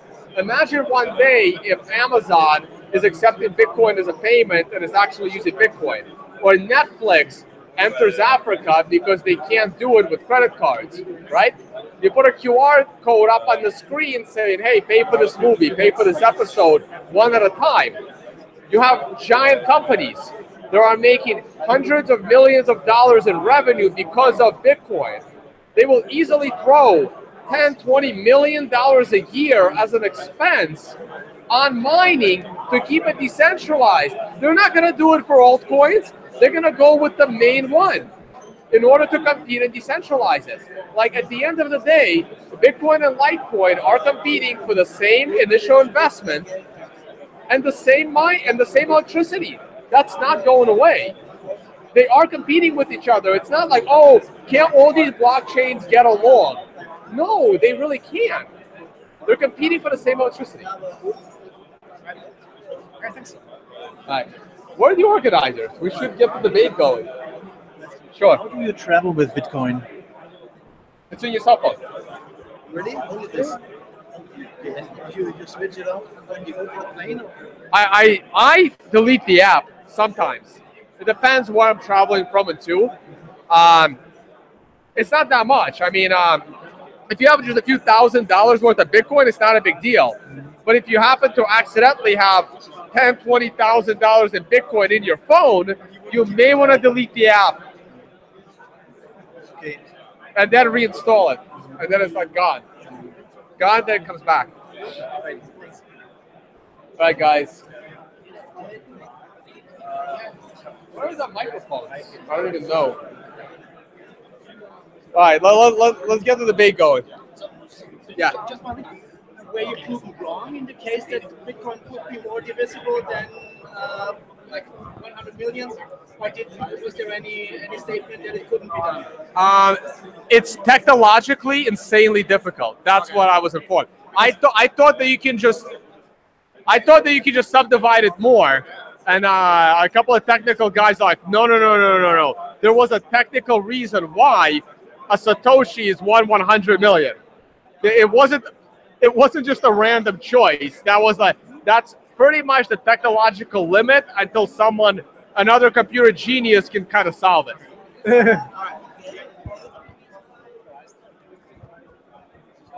You were mentioning some slightly critical tones on the refugee topic. Now, since I wanted to know what your on the influence of the refugees venturing into Germany. So, since this is obviously a very sensible and difficult topic, especially in Germany, I wanted to know what you were hinting at there. So, your cultures can't really interact with each other. You guys here in Germany are more honest and trust with each other than we are in America. Very honest society. I mean, you get on a train, it's an honor system to pay for the train, for God's sakes. On right? the subway, for example. Right. Yeah. The people I talk to seem very, very honest. And I've been to a couple of Muslim countries. If you're not Muslim, they lie straight to your face. You leaving? Oh my God.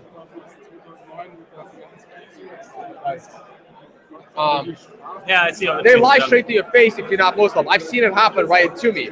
In a Muslim country, I'm like buying some, souvenirs, and I negotiated on a price on something. Then I looked at something else, and I'm like, yeah, I'll just buy that. I'm like, here is the 10. He's like, no, it's not 10, it's 12. I'm like, no, we already negotiated on 10. He's like, no, we didn't. Okay. Like, it's insane, right?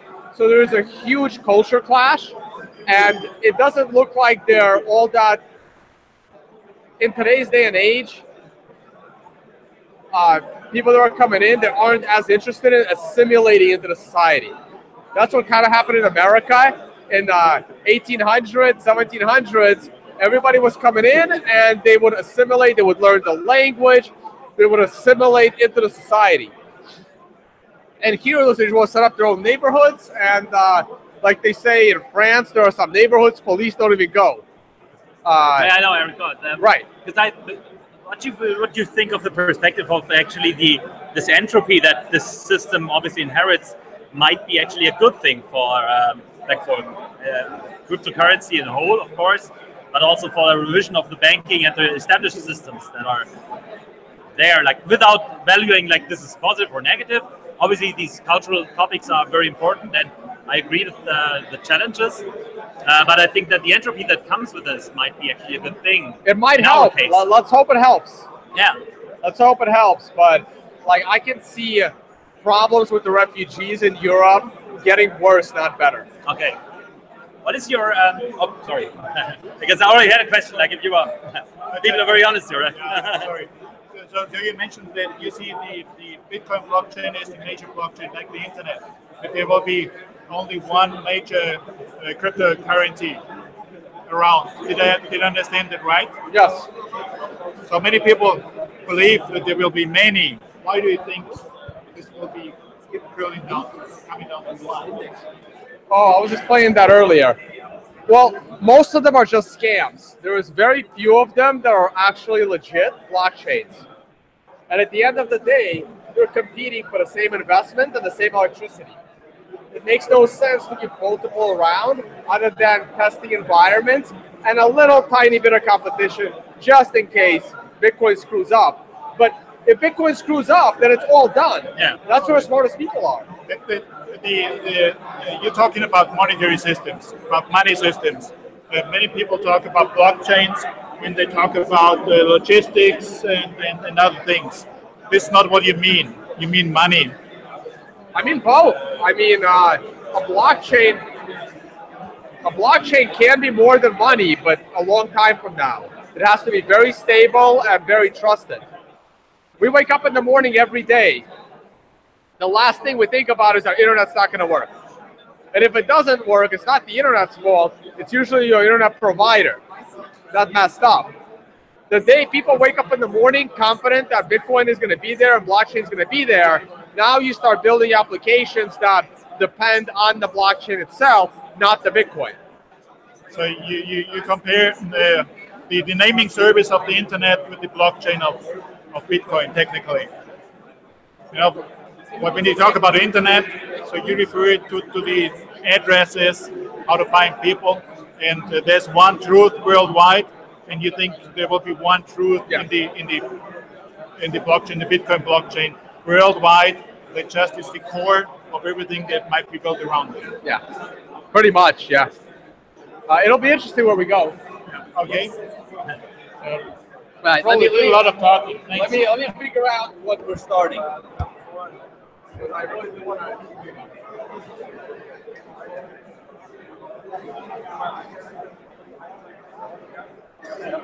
Seems like fulfilled. Holding bags.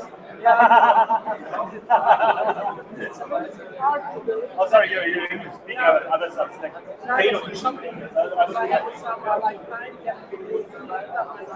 Right. I was just the joke I was just making was like holding bags from the high, like this fate of men. You just like no reason to watch this one. That's part of fine. Metaphoring that.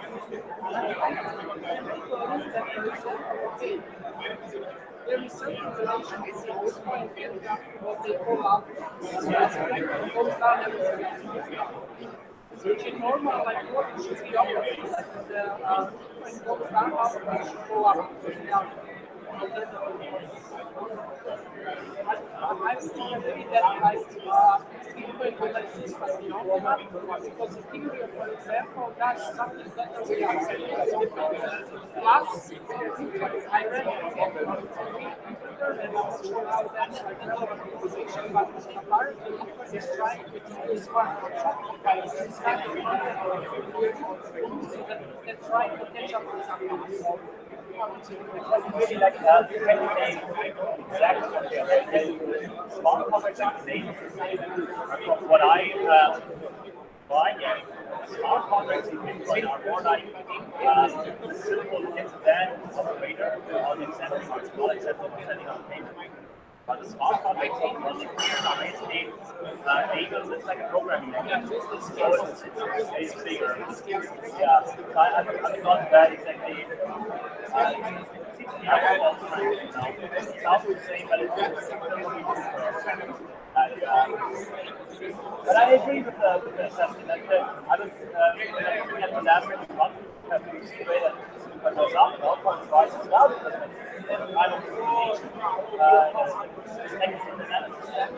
and when Bitcoin crashed in July, all the altcoins suffered as well. Because the altcoins are going to seem to be getting traded.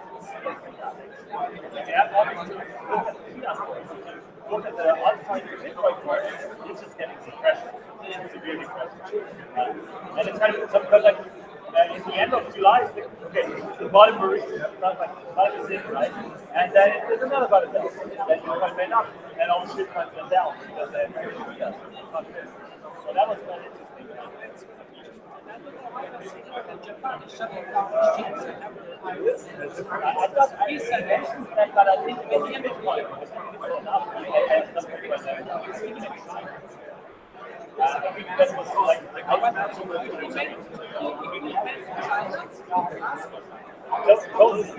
sorry for interrupting. That's okay. We weren't sure if we understood you correctly in your presentation. That was very good, actually. Thank you.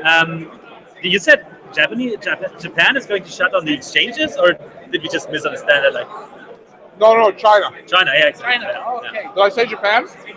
Yeah, you just might have plummeted the course by $200.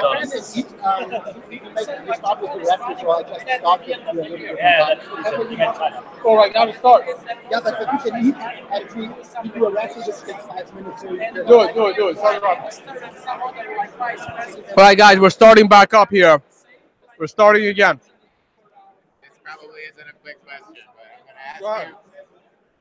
The question that was asked in the talk before you about the deflationary currency, where the value of the money that you have is going up, it's going to be worth more tomorrow than it is today. Why would anyone buy anything? If you could at all defer your purchases, you would, right? And how could you get a loan? Loan is going to be a problem. What was the last big purchase you made? I bought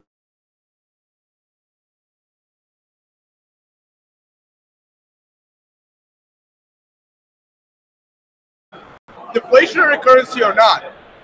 Right, but it changes my preference, right? I'm less likely to buy it. You really want it? I think I could buy 2 tomorrow. Right. Maybe, but eventually tomorrow comes, right? And you're going to buy it. It equalizes itself. If your car breaks down, you're not going to wait to fix it. If you're in your refrigerator, you're not going to wait to fix it. If your wife is yelling at you to rebuild the kitchen, you're going to rebuild the kitchen. You're not going to wait a month perpetually. Okay. I like the hiding money from your spouse. Did you have time for a third question? You mentioned that, well, I believe and we believe in blockchain, but what about the smart contracts? What? The smart contracts, the technology itself. I'm not talking about ICOs. I'm sure we'll talk about it. Okay. Decentralization is very technologically expensive and grossly inefficient. Okay. It only makes sense in censorship situations. We decentralize file sharing because file sharing is always censored. we're now decentralizing money because all of our payments are censored. Contracts are not censored anywhere other than North Korea, maybe. If you're not censored, decentralization makes no sense at all. A smart contract, awesome. Decentralizing it around the world doesn't make sense at all. And this concept of getting rid of the middleman, like this Uber without Uber, you don't believe on that? And it makes no sense. Uber is pretty damn cheap as it is. Decentralizing it isn't going to make it better. Uber has some responsibility for the drivers, for the customers. And if you're going to decentralize it by creating your own money to be used in it, that's just dumb, right? I'm going to talk about that on probably in a debate. Right. Like, there's a reason why Amazon doesn't charge people Amazon stock for their products. Or Netflix charges Netflix stock for their products. They use the most stable currency out there. If you're going to decentralize, you can still use the dollar. If you need anonymity, you can use Bitcoin. But creating your own quasi-stock, quasi-currency to use in your model is just a scam for you to be funded so you can build something that's not going to work anyway. All right. Oh, thanks. Kann man Deutsch reden? Deutsch or English? English. I can translate if you like. No problem. So I try to speak English. Do you think that the price of the Bitcoin now will be stable or will be down for next app? I think we're going up. So we have to buy now. I always buy. Okay, thank you. Actually, I never buy. I don't have any more money to buy. I only work for Bitcoin now. I never actually buy it. No more fiat. I like to do that as well. Trying to get my employer to do that. Haha. Enjoyed the Autobahn today? Enjoyed the Autobahn today? Oh, it was great. What car did you sport? I wasn't driving, but we were in a Mercedes. Nice. And we hit 130 miles an hour. I'm not sure what that is in kilometers. My Like phone 210, was 220 something. yeah, my phone was clocking it in miles, but it was pretty damn good. It was a lot of fun. Awesome. Yeah, guys, Autobahn. We hit 130 miles an hour on the Autobahn today. That was great. Thanks. Thank you. All right. So we start now with our record and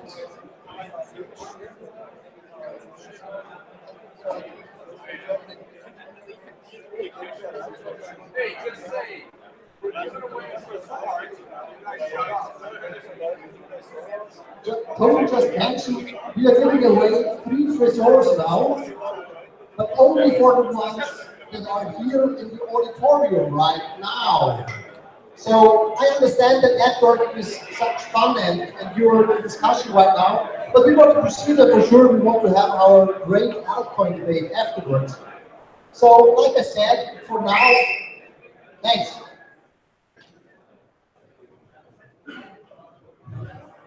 We start with our raffle.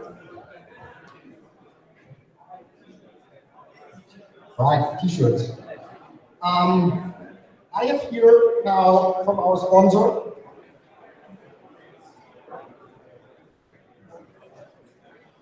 This shirt, you see, Prism. Prism is part of Shapeshift, and Prism, with Prism you can do awesome things. You can, for the documentation for our sponsor, what you can do with Prism is you can manage your portfolio. So without any hassle, you can put in there your Litecoin, your Ether, your Bitcoin, whatever, and you can put on a certain percentage, and it trades automatically for you. So this is awesome. By the way, who of you has a size L? Size L. Okay. Next one is the size. Give me 1 second. Size M. Do we have one here? Size M. Okay. That one is here. Next one is another one, size M. We have nearly the last one, now for the real guys here, for XL. And the last one, our last t-shirt, our last Shapeshift t-shirt, the original one, it's L. All right, so now we come to the security aspect. I was talking to someone I know for some time, and he said, you have to be tricky again for sure. You have to make sure that you store your coins secure. So by the way, who of you has Bitcoin? Okay, a lot of people have. I don't throw the treasures around, but I thought about giving the treasures to somebody special. And I prepared questions. So let's see. But you have to be really, really silent to listen to the question, because otherwise you don't know, maybe you can't figure out the answer. So the first question is, and it goes like this. I make a test question. The first one is a test question. I ask the question, when you know the answer, raise your hand, and the other ones are silent, because then if someone else has the answer, it's gone. So my test question is, what is the birth date of Satoshi Nakamoto? Okay, and then you say the answer, and then, okay, you get the result. Okay, rules are okay for you. Michi is my jury, so if I give the treasure to the wrong person, Michi will correct me and we will find consensus.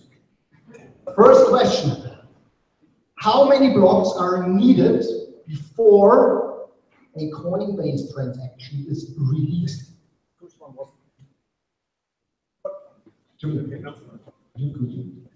what is your answer? No. No. It's difficult because 100. That's correct. 100. Congratulations to the Trezor. By the way, Trezor is a hardware wallet. It lets you easily store all your coins. I knew that one. Your C20 token, so you can put there every shit token you like. Next question. An easy to use. Well, by the way, that was not a question. This was my sponsoring claim. Sorry for this.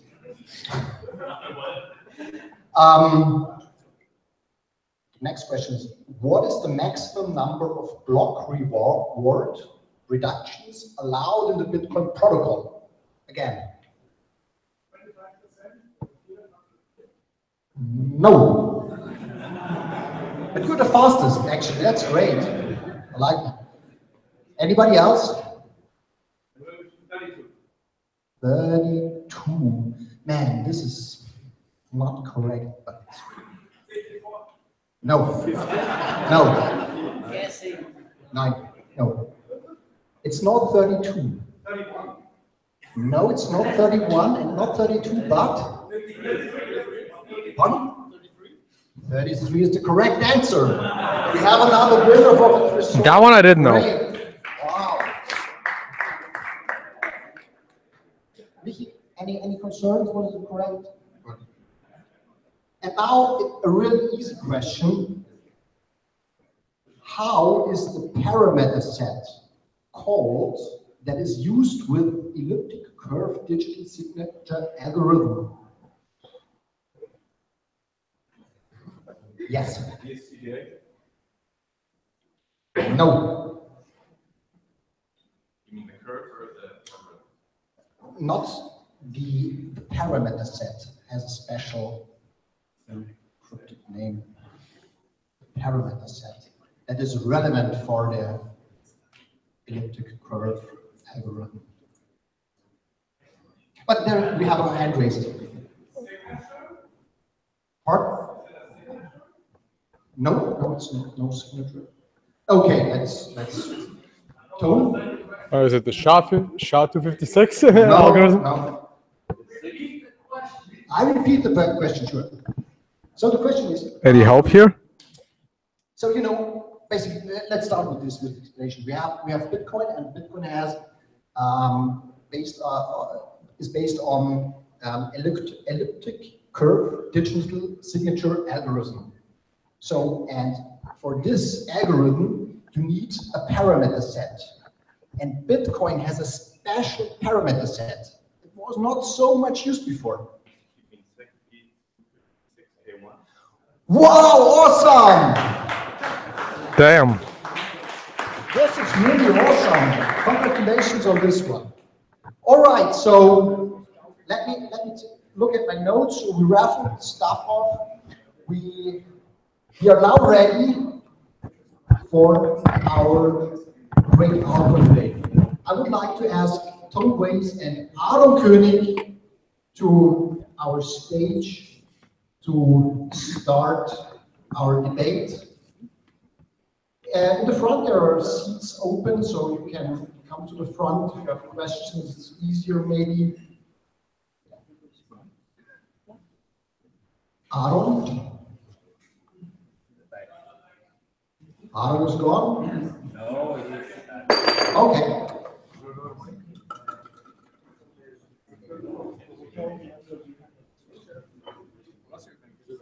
I had once a spare question. Until Aaron and Tony take place, I had one spare question. Do you want to hear the spare question? How much Bitcoin was reported? I can give you something to give away for that. Pardon? I can give you a gift to give away for a question. If somebody Okay. gets it. That's awesome. I have something. But you know the answer? 144,000.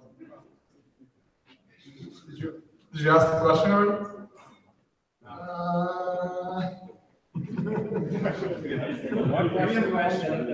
But what was the question? I would think the question is like how many bitcoins were seized by the FBI. No. Okay. So, what do we have to give away? Okay, so we have something to give away, but it only makes sense for the people that already have a Trezor wallet. So I don't know if they've got it here, or if you have one at home, it's the only way this makes sense with this gift. And I'll say what the gift is. Actually, it's a case holder for your Trezor, and it's from Crypto HW Wallet. They gave it to me to give away. So if you have a question, but only raise your hand if you own a Trezor. Yeah, but you can't buy one. Or if you're really planning on buying one later. All right, the question is, how much Bitcoin was reportedly stolen from our docks? Oh, that's a debate because actually there was a talk of breaking Bitcoin, where this figure was corrected much higher. Okay, so maybe the figure I have here is not correct, so... All right, how about... Okay, but estimation, okay, let's first. 104 billion. No, that's not correct.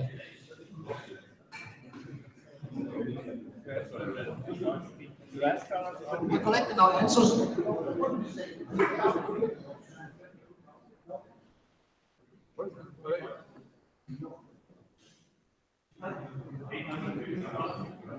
$850 is close, but not so. But it's the most closest answer we have right now. So I would say, I would declare this as the winner right now. The correct answer is. Can I give it to him? Sure. There it is. Awesome. A crypto wallet. The correct answer is 744,480. It's a leather holder for your Trezor wallet. Awesome. So, all right. Aaron is already here. Thank you. And Tone is right here.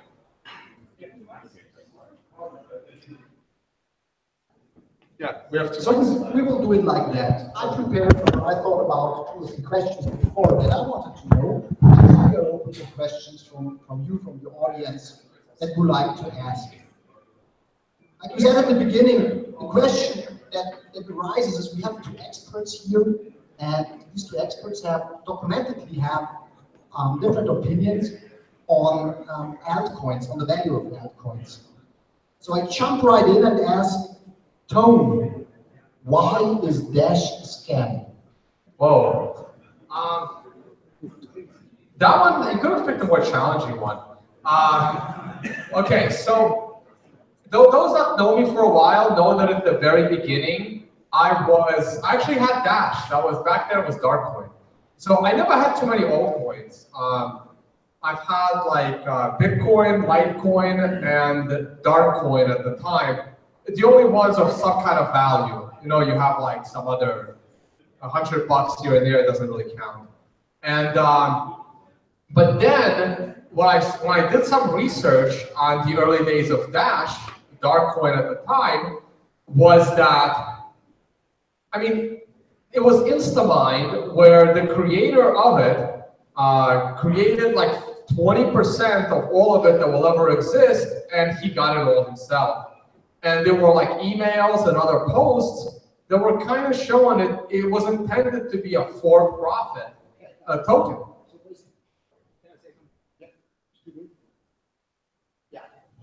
You might be right, but Satoshi Nakamoto mined Bitcoin nearly all by himself for over a year and sits on $1 million, and I think that's completely all right. He absolutely deserves it. I disagree with that. Well, Satoshi might have mined the first couple of blocks, but I mean, even Hal Finney said that he mined like the third block. There was competition in mining Bitcoin pretty much from the very beginning, just because Satoshi got a lot of those blocks. And you can't really compare the two, because Bitcoin had no value. Bitcoin has always cost you more money to create, to mine, than you get at any point in time, other than a few spikes in price. And when Satoshi mined it for an entire year, he spent electricity, paid an electricity bill, mining something that was worthless. He had no idea it was actually going to amount to this. So I don't see how it's comparable to someone launching an altcoin, knowing that if the hype is right ahead of time, and he rigs the code so he gets a bunch of it in the first hour, he knows that he's going to be rich in the first hour. That was not the case with Satoshi. And also notice how Satoshi never spent a dime of his Bitcoin, while Dash is paying people left and right to promote it. I've never seen, you know, a conference sponsored by the Euro or the South African Rand, but I see conferences sponsored by Dash. That's just ridiculous.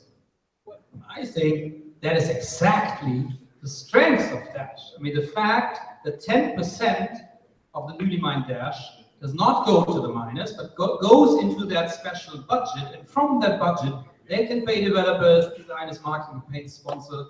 That's amazing. That's a genius idea. I mean, how is that any more genius idea than the Fed printing their own money for themselves? It is a decentralized network. You might, I'm not so familiar with those initial things there. I know some, like maybe dodgy things might have happened at the very beginning, could be. But today, I mean, it's a very vibrant ecosystem. We only have one. So I keep it high. I'm not sure about that beginning scam. You might be right, but I don't think Duffy is a bad guy, and I think there's a vibrant ecosystem. I think it's a good concept. It doesn't necessarily have to be the Bitcoin killer. Yeah, I think it's good there's competition.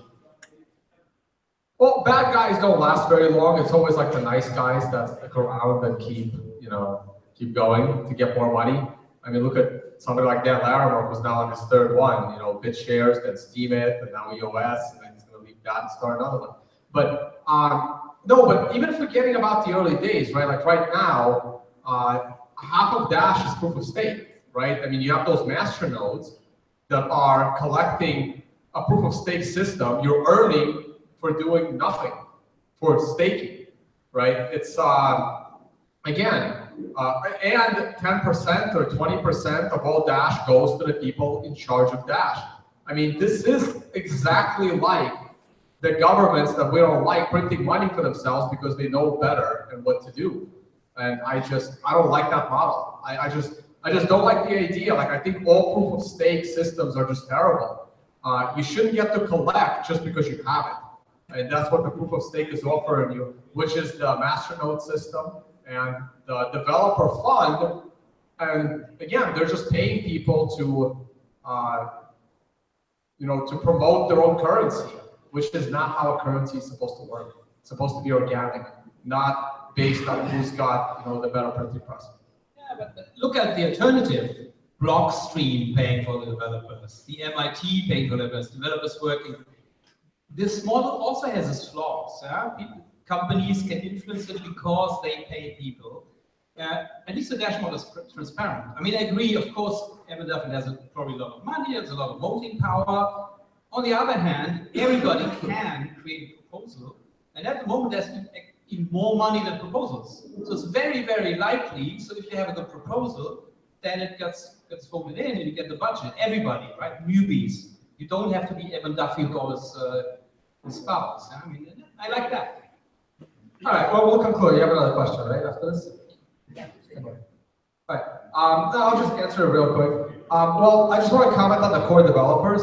Most of the core developers still work for free. The majority of them work for free. A couple of organizations, Chainco Labs, Blockstream, they were able to raise some funding.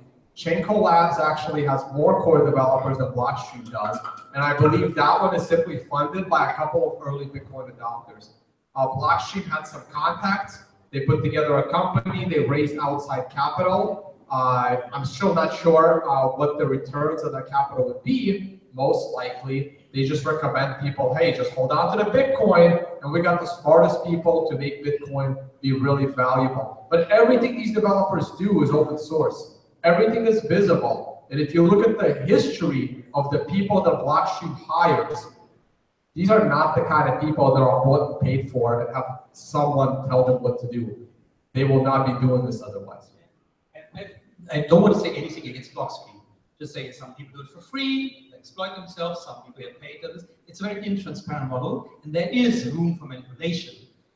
Whereas when you have a well-defined voting system, a well-defined budget system, then it's transparent, and that's what I like. No, it's going. The debate is going, so no need for moderation. My question would be again to Tone. So basically, you have 2 points right now. The one point, as I understand you, you say, okay, there was something in the beginning that was not correct, and then you say people giving out funds for marketing purposes, and that was not meant for a currency. So in the beginning, for example, when you look at Facebook, there at the beginning, the Winklevoss twins, they started with a version, and then Mark Zuckerberg came and somehow, whatever he did, but he developed the version. Would you say that Facebook is a scam then? No. Well, look, they went to court.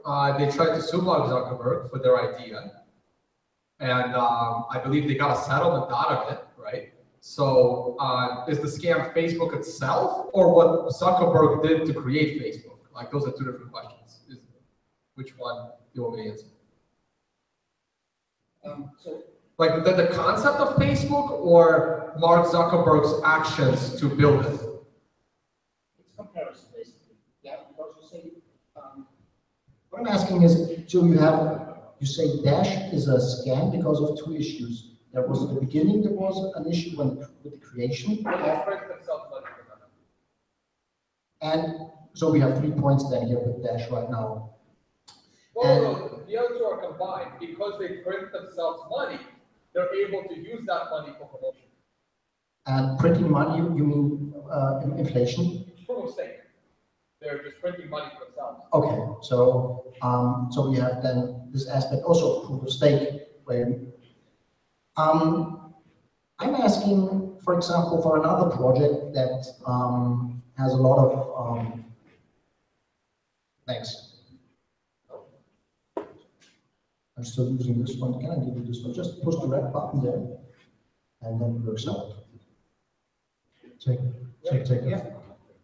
Okay, so let's stay. We can interrupt you. Great. All right. So let's stay again with the Facebook aspect. So I'm asking, and I want to understand what you classify as scam. Then has to be everything fulfilled, or is it if it one thing is fulfilled for you is scam? Because it's such a great word when you have a scam for an altcoin and you classify every altcoin as a scam. They're all different. Like, for example, to me, Litecoin is not a scam. I may not think that there are scams, that there's like bad projects that make no sense. And then there are projects like Litecoin, which are not a scam. I don't think it's going to succeed, but there's nothing wrong with that. Like, I don't have any problems with Litecoin. It actually assisted getting us SegWit. So it had its uses. And maybe in the future, if Bitcoin can't handle the global demand as a currency one day, Litecoin may be of some assistance. Even though I do give Litecoin a very low probability of long-term success compared to Bitcoin. But almost all of these other projects, they're kind of designed for a couple of people to get rich. I even put Ethereum in the same boat. First of all, excuse me, just one. I have to interrupt you, and I would like to ask Aaron, when you hear this, Aaron, and Tom just said, the project is designed to make some people rich. I know from you that you're active in the Steam community, so what is your response? Is Steam then also just designed to make some people rich? There's nothing wrong about getting rich if you do it the proper way. You know, if you create a service that really improves the lives of people and people like to use it, it's absolutely okay that those people get rich. Yeah? I think it's fine that Mark Zuckerberg is rich and Larry Page and all these people. Nothing against it. Yeah, it's bad if there's coercion. Yeah, if there's some state people, some state robbers, and they force people to accept their stupid currency, and they have to do it, otherwise they go in jail. And if those people get rich, I don't like that. But nobody has to use Facebook, nobody has to use Bitcoin or Litecoin there. It's completely voluntary, and that's fine with me. I want to say one thing to this Bitcoin maximization, whatever you call that. I mean, obviously, I'm all for competition. Yeah? I think competition is great. Maybe competition will, at the end, lead to just one or two, a few companies who survive that. I mean, we had thousands of car companies around the turn of the last centuries, and how many are there now, right? Just a handful. I mean, there is a natural selection process, and maybe Bitcoin is a big winner because obviously it has an early mover advantage and a network effect. That's all fine, but that doesn't necessarily mean that everything has to be Bitcoin, right? I mean, I always said it can't be that Bitcoin will one day be that big thing in our history books. You say, thank you, Satoshi, for opening the doors, for making this happen, but now everybody uses whatever, yeah? Xcash or something that hasn't been invented yet. It's very likely. I love competition if it's a fair one. And I see no idea. I mean, what do you want? Do you want the government to ban all other coins and say it has to only have to be Bitcoin? That can't be the solution, right? Well, the problem, government can't ban Bitcoin, but government can ban ICOs. So there's clearly a big difference there. It's very easy to ban ICOs. There's a person, a CEO in a company, and they can just say either you stop immediately or you go to prison. Nobody can do that for Bitcoin. That's the big, right there, I should tell you they're not the same. As for, I have no problem against rich people. Zuckerberg, great. You know, Bill Gates, that's fine. They followed the rules and regulations on securities when they launched their companies. I mean, if you don't like those rules and regulations, you have to try and change those rules and regulations. But they exist for a reason. As far as like something like Steam goes, here's how Steam started. A couple of guys, maybe 20 or 30 of them, were mined Steam for 30 days before no one's heard of it. Not a single post, not a single website. The Steemit website was just around. Nobody was posting on it. Steemit was mined for 30 days. So about 30 people had a bunch of Steam. Then mining stopped. At that moment, Steam became proof of stake. Now, those that have Steam get to make the most Steam simply by having it. Then everyone finds out about Steam. Nobody can mine it. There is no competition at that point. Now, the majority of the people that are making more Steam from people posting are those 30 people. Those 30 people also have full control of what articles people write on Steam make it to the first page, like a Reddit first page. But that is all controlled by 30 people. Steemit is probably the most censored website on all of the internet. Because you have to still have about 30 people that decide. So I just to put things a little bit, so there is one thing, this is steemit.com, which is a website. Sure. And this is based on the Steem blockchain. I don't believe it's a blockchain, but sure. So what you're saying is then steemit.com the most censored? Sure. Steemit.com is probably the most censored information website on the internet, in my opinion. Because you have 30 people deciding the fate of your article. This is why, in the beginning, all of the articles about Steemit or Steem were always on the first page because a whale was voting it up. They had disproportional voting power. That power also earned them more Steem token. I'm not sure how having your own monopoly money to pay out people on the monopoly website is a solution to the problem. If you think Facebook is ripping you off by profiting from your content, all you have to do was buy Facebook stock. About a month after the IPO, Facebook stock was $20. Today, Facebook stock is over $200, okay? So in about 5 years, or in the last 5 years or so, you had a chance to make 10 times your money by just buying Facebook stock. Anybody here do it? So no, one person. Adam, what do you say about what Tom is describing, that somehow there are 30 people controlling every post you make and influencing the trust of the post and the visibility of the post? Well, it's not true that they censor it. What is true is that if you get 100 votes by normal people, it gives you nothing, right? 2 cents. If one whale votes for you, you get 100 votes. If 2 whales for you, get. It's true. It's not a fair system, and I don't like that system. I mean, I always like that system if whales vote for me. If they don't, I don't like it. So the whole system is, of course, it's flawed.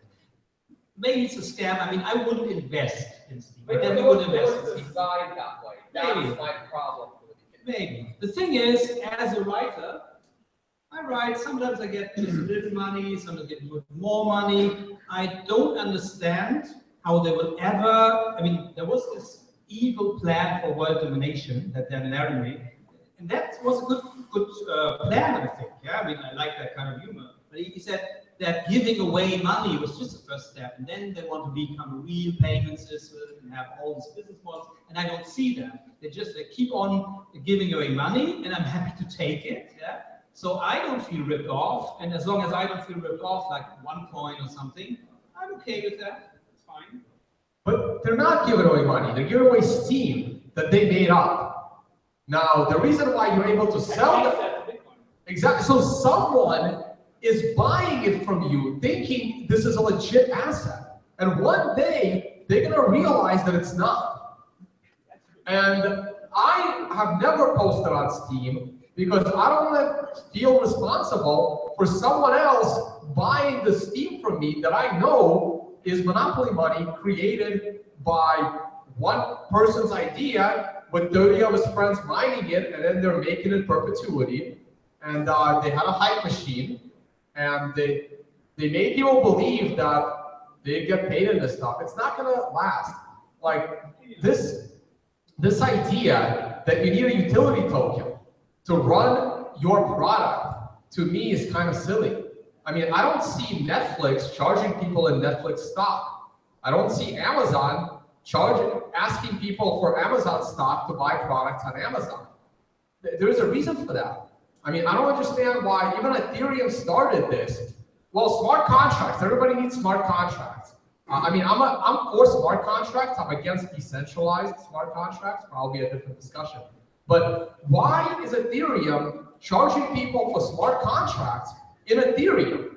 That's completely, it doesn't make sense. It's like Netflix charging in Netflix stock. And that system won't last, because if smart contracts are needed, somebody will design it so you can pay in anything you like. in real currencies or perhaps Bitcoin if it's stable and light.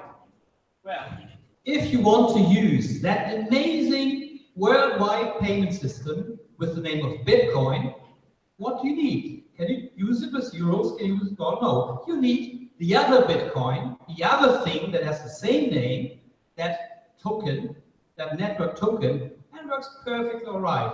I completely agree. There are lots of ICOs where this doesn't really make sense. Yeah, I agree. There are some, I think, where it does make sense. And I mean, we see this token thing. I mean, if you go to a casino, you pay with their internal chips because they want to control it, obviously. Yeah? There's some reason to it why it has to be like that. So I'm also critical with this ICO hype. I'm all with you. Of course, it's a bubble. Of course, this will change. At the moment, I must say I love ICOs because they all need videos. You know, when there's a gold rush, don't go digging, sell the tools.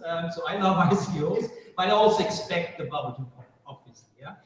But on the other hand, I don't think. I mean, you said the .com bubble, right? Sure, there were many like dogfood.com. Nobody needs it. Most of them went away. But Amazon.com was also in the .com bubble. I mean, Google came later, Facebook came later, but there were some companies who went through it, and I think it's a very natural process. I mean, we had it with the railway, we had it with the cars. There are thousands of beginners. Most of them are just bad businesses, and they go away. They are eaten up. But usually, if you want to be one of the big players, you have to be in that way, right? Or you have to be as lucky as Google that you start to do this when all competition goes away. They were very lucky. But usually I think that the companies that are now in 2017, 18, I don't know how long that bubble burst, maybe 2,000 of them will be forgotten. But there will be 2, 3, 4, which will be the big Googles and Facebooks of tomorrow. I'm quite sure about that. That's quite possible, but those survivors will probably not be the one creating their own currency. People have tried. You know, PayPal was supposed to be Bitcoin, and then they reverted back to the dollar system. Eagle tried to be Bitcoin, and they also got taken down.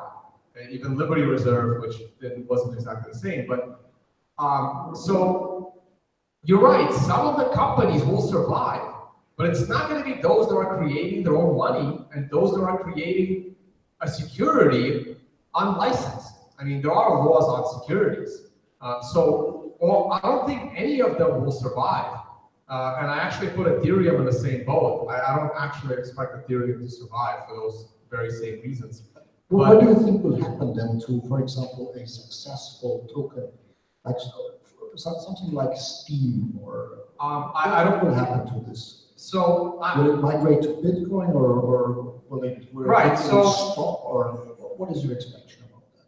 If that system works, it'll be recreated with Bitcoin. They'll just port everything. Like it's not easy to migrate currency. It's very easy to migrate, like even a social network. Like if someone really wants to, if that model works, the only reason why Steam works is because they're printing their own money. If they had to give out Bitcoin, this wouldn't work. But if that idea worked, someone will just say, hey, you port your account over to the Bitcoin site, and all your posts would just transfer over. All you need is space and a database for your website. I think there might be some ICO survivors, but it's not going to be the ones that are printing their own money. Like my best example of an ICO is something like BCAP, which is the ICO token for blockchain capital, which is $1 of the token is $1 investment in a real VC fund that has, that's been around for a while, and it's a legit company. And all the ICO does is give the ability of people to migrate their share of an investment in a company from person to person, and they follow real laws. And it's only 10% of the fund. It's not the whole fund. So that kind of ICO might survive. But ICOs that are just there for funding purposes, or just there to be traded as security for pump and dump, or ICOs that are utility tokens, like you mentioned the casino token, well, they're pegged to the dollar or the euro, whatever country you're in. And those tokens are useless outside of the casino.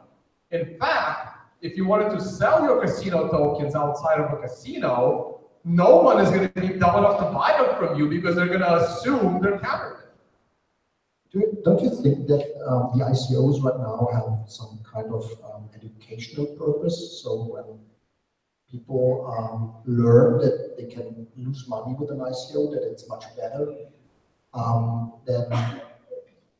that the government has a regulation and says what is good and what is wrong? I mean, they certainly have an educational purpose. I occasionally interact with a 13-year-old fan of mine that's a big altcoin trader. So there is an educational purpose there. Like prior to the altcoins and the Bitcoin, you had to be 18 to participate in trading. Now you don't. One of the things that caused this, the internet.com bubble, was the creation of companies like Scottrade and WeTrade, where all of a sudden in the mid-90s, anyone from their living room was able to become a stock trader. That greatly helped fuel the dot-coms. The ability for the average mom and pop to trade, but he still had to be 18. And he still had to have some money. I think the $25,000 day trader restriction was still in effect, the 3-day rule kind of thing. But now that restriction is out the window. There's absolutely no age requirement, no identity requirement. And that's why a lot of this thing is flying out of control. You have no idea how many people I meet that think they're professional traders and they've never traded anything outside of crypto. It's really amazing. Thank you. I think that I like the discussion so far, but I know from the audience that there are fans of this or that currency, or maybe you have other questions for our guests. So I would like to open it up and take questions from since we have only 2 mics right now, I would like to ask you to come maybe. Let's one go around. Yeah. Okay. Let's do it like this. Yeah. Thank you. Well, as far as I understand, you're talking about altcoins and bitcoins in a financial point of view, like investment sustainability. What would be my interest in, what do you think about the different technologies or different blockchain technologies behind them? Couldn't there be a future where different blockchains serve different purposes? Instead of centralizing it to one currency, what would be the Bitcoin, but Dash would be something else, or any coin would be something else? So, to me, the definition of a blockchain is a proof of work model that Satoshi gave us. He called it, Bitcoin, the peer-to-peer cash system network. I don't remember the actual title. But in the code, there was this mention of blockchain in the same sentence with proof of work. To him, proof of work is what was interesting.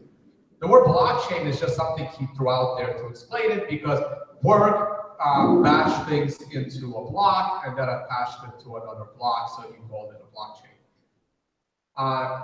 It's kind of like a buzzword now. So to me, in order to have a blockchain, you need proof of work. To have proof of work, you have to burn energy.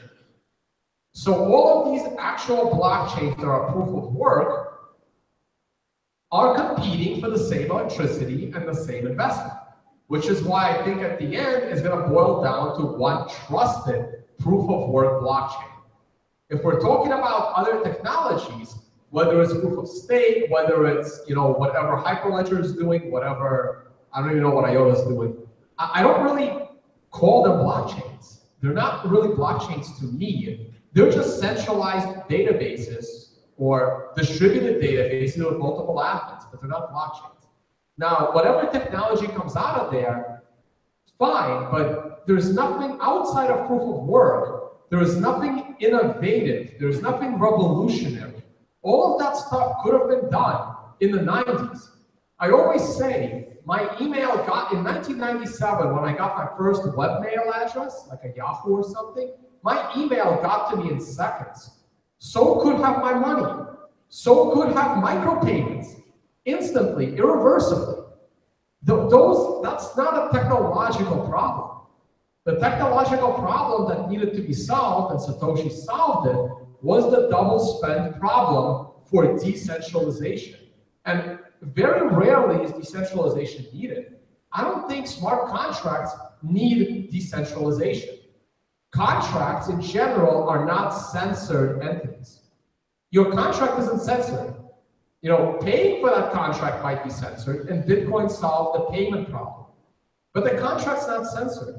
Decentralizing the contract is very inefficient and probably unnecessary, unless it's a contract that is censored by the government. And I know we're on camera live streaming, so maybe I shouldn't name the kind of contract that is always censored, but let's just say people get hurt in those types of contracts. So those are the kinds of contracts that have censorship. They need decentralization. Other contracts, they just need privacy. They just need encryption. The email that I use is Proton Mail, a little plug, I guess. I'm the only one that knows the password. It's not decentralized, but it's private. I encrypt my email, and they store it on multiple servers. No one sees my email but me. If something happens to me, no one will ever see my email. I don't need to decentralize my email. I just need to keep it private. So you really have to see, are they really innovative, or are they just using buzzwords to get investment? All right, thank you.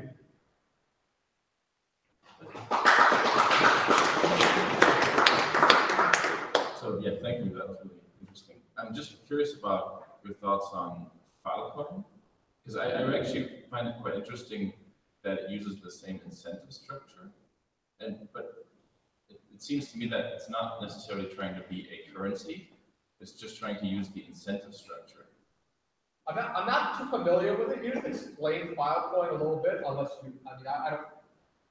Can you just explain Filecoin somewhat? I mean, or maybe we can take this because I do like these utility coin app coins. I think it's an interesting model. And there are some use cases. I think some of them are focused on those. What's the use case for Filecoin? Decentralized file storage. It's kind of a Dropbox. It's storage that makes sense. Exactly. It's exactly. There are 4 or 5 companies competing for that use case. And for me, it seems to be an interesting use case. Yeah, I mean, replacing Google Drive, replacing Dropbox by decentralized encrypted service, I think that's great. And if that internal coin makes sense technologically, if it really has a utility, I'm all for it. I think there will be a number of use cases from all those 5 coins, Coin, SafeCoin. I think maybe 1 or 2 will survive, but I think they're completely justified. As well as I agree with your model, I think that venture capital will be disrupted. Yeah? The fact that Rob Pierce opened his fund that not only the big millionaires can invest in it, that everybody can do it, I think that's great. But of course, many ICOs are scams. Well, I wouldn't go as far as saying what Brock Pierce did is great. I will just say it was honest.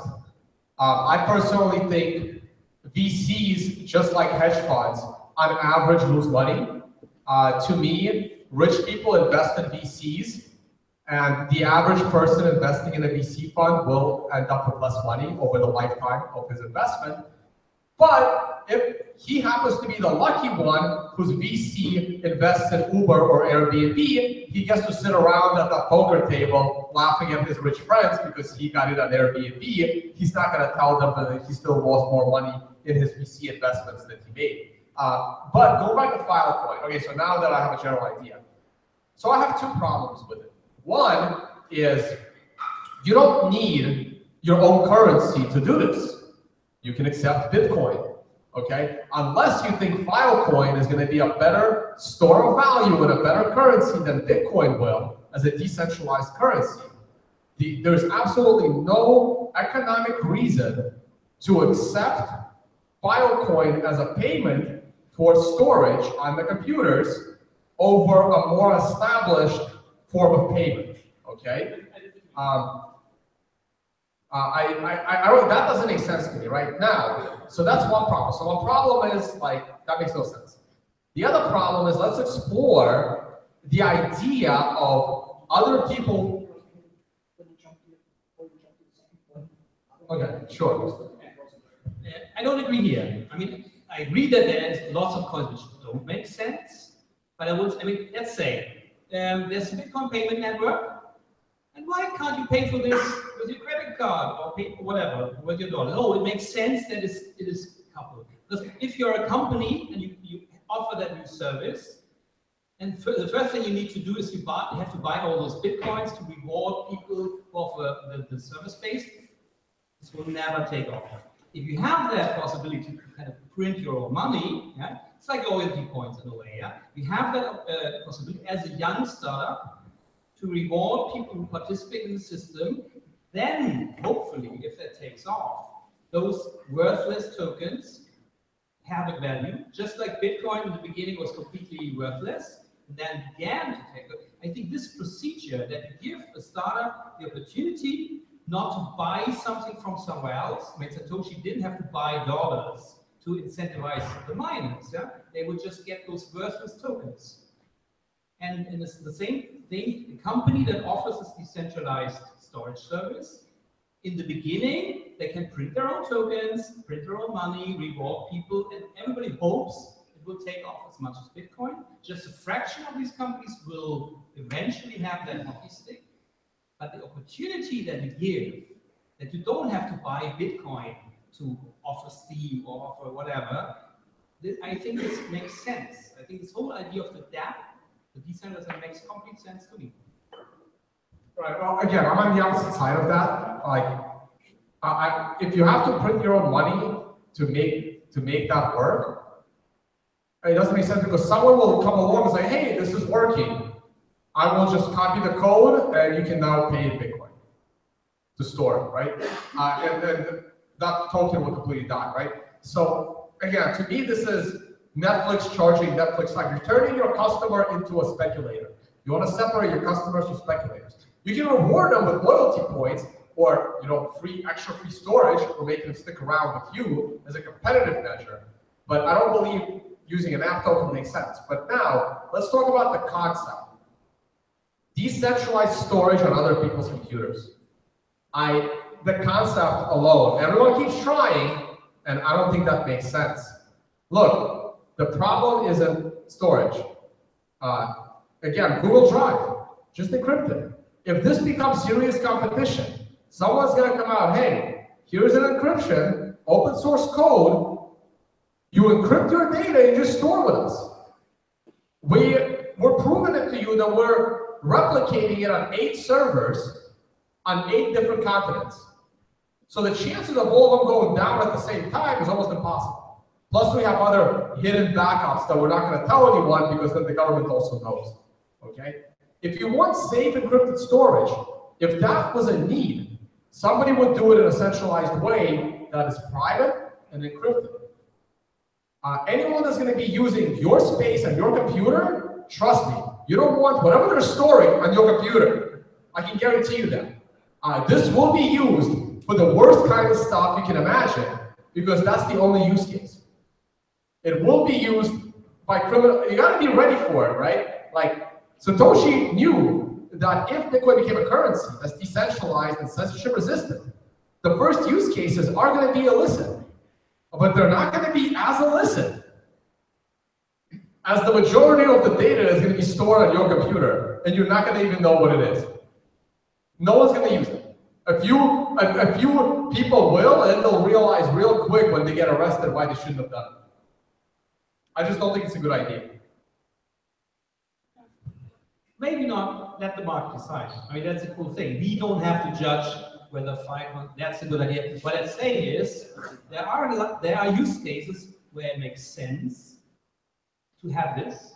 It doesn't necessarily mean people want this and this will be a success, but that's not a decision. Really, let the people decide, let the market decide. And if I want to have a decrypted Google Drive, so be it.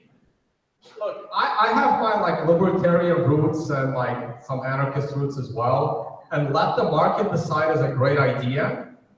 But when some 14-year-old with a computer at home ends up getting arrested because someone else stored a bunch of bad porn on his computer, his parents ain't going to be happy for the statements, "Oh, we let the market decide."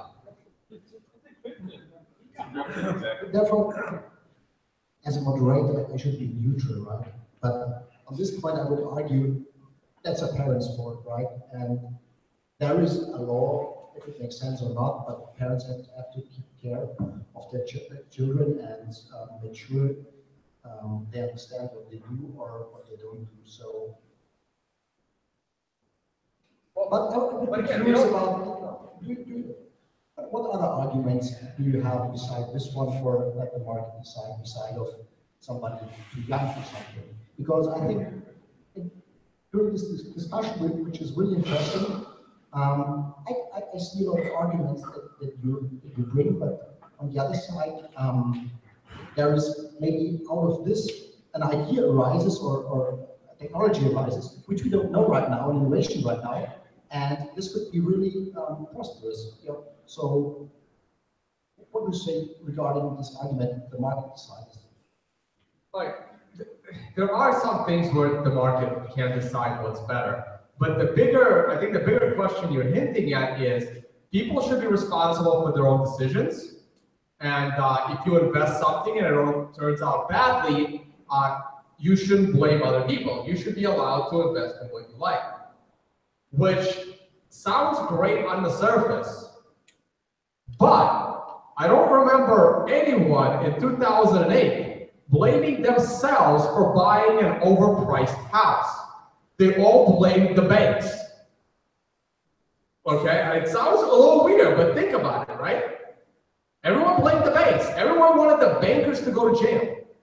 No one made you buy a house that lost 50% of its value a year later.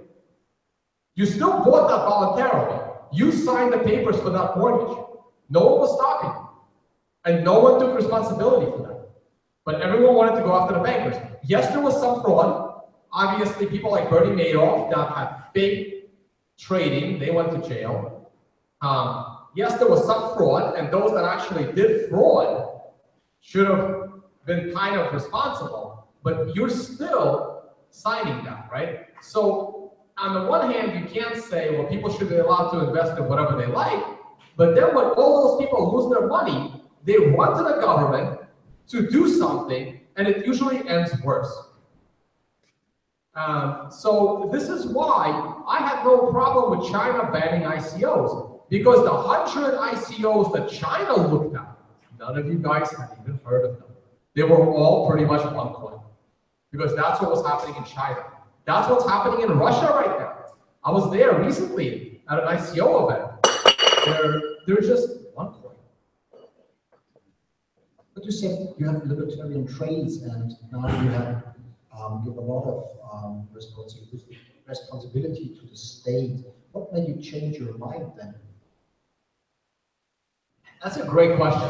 So here's what really made it. When I left Wall Street, I was like reading all of these, gloom and doom websites, and the system was going to crash, and we're all on Wall Street are frauds. And then I came to crypto, and I'm like, wow. So the first thing, after a couple of years in crypto, I realized when I was on Wall Street, people there are really smart. Like the average person I spoke to was smarter than me. I mean, PhDs left and right. Every boss I ever worked for, you know how sometimes you're working like, oh my God, my boss is a complete idiot. That never happens like where I worked. In the 9 years I was there on Wall Street. My boss was always someone, I really had to be careful how I asked this question to my boss, because I don't want to look like a total idiot.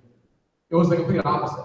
Like, people there are really smart. A lot of PhDs, at least bachelor degrees. I know school doesn't mean much, and people are like, well, Mark Zuckerberg dropped out of college, and Bill Gates dropped out of college, and Steve Jobs dropped out of college. So if I drop out of college, I can be successful as well. That's not exactly how it works. The reason why those guys dropped out of college is because college was too easy for them. Not because it was too hard, but it was too easy. They didn't need it, okay? If you're a dropout because you actually don't need college, and it's a joke for you, then sure, you're gonna achieve something great. But if college is kind of difficult for you, the chances of you achieving something great is probably not very good. For every one Mark Zuckerberg, there's like 10,000 people that ended up broke homeless. So you gotta be careful about that. So I realized that when I first came to crypto, I'm listening to people explaining me all of their ideas and all their projects, and I was new. And I was like, wow, I really don't get it. this guy has to be smarter than me, is what I'm thinking. He's trying to explain this concept to me, and I just don't understand how it makes sense or why it would work or anything. I'm like, this guy must be really smart. And then after I've been around for a year or two, I realized, no. He wasn't that smart. I wasn't supposed to understand it because it didn't make any sense. I came from a world where I was used to talking to very people with very high IQ, and now I feel like that's not the case. The other thing is, people in Wall Street are generally pretty honest. I know it doesn't seem to you over here, but yeah.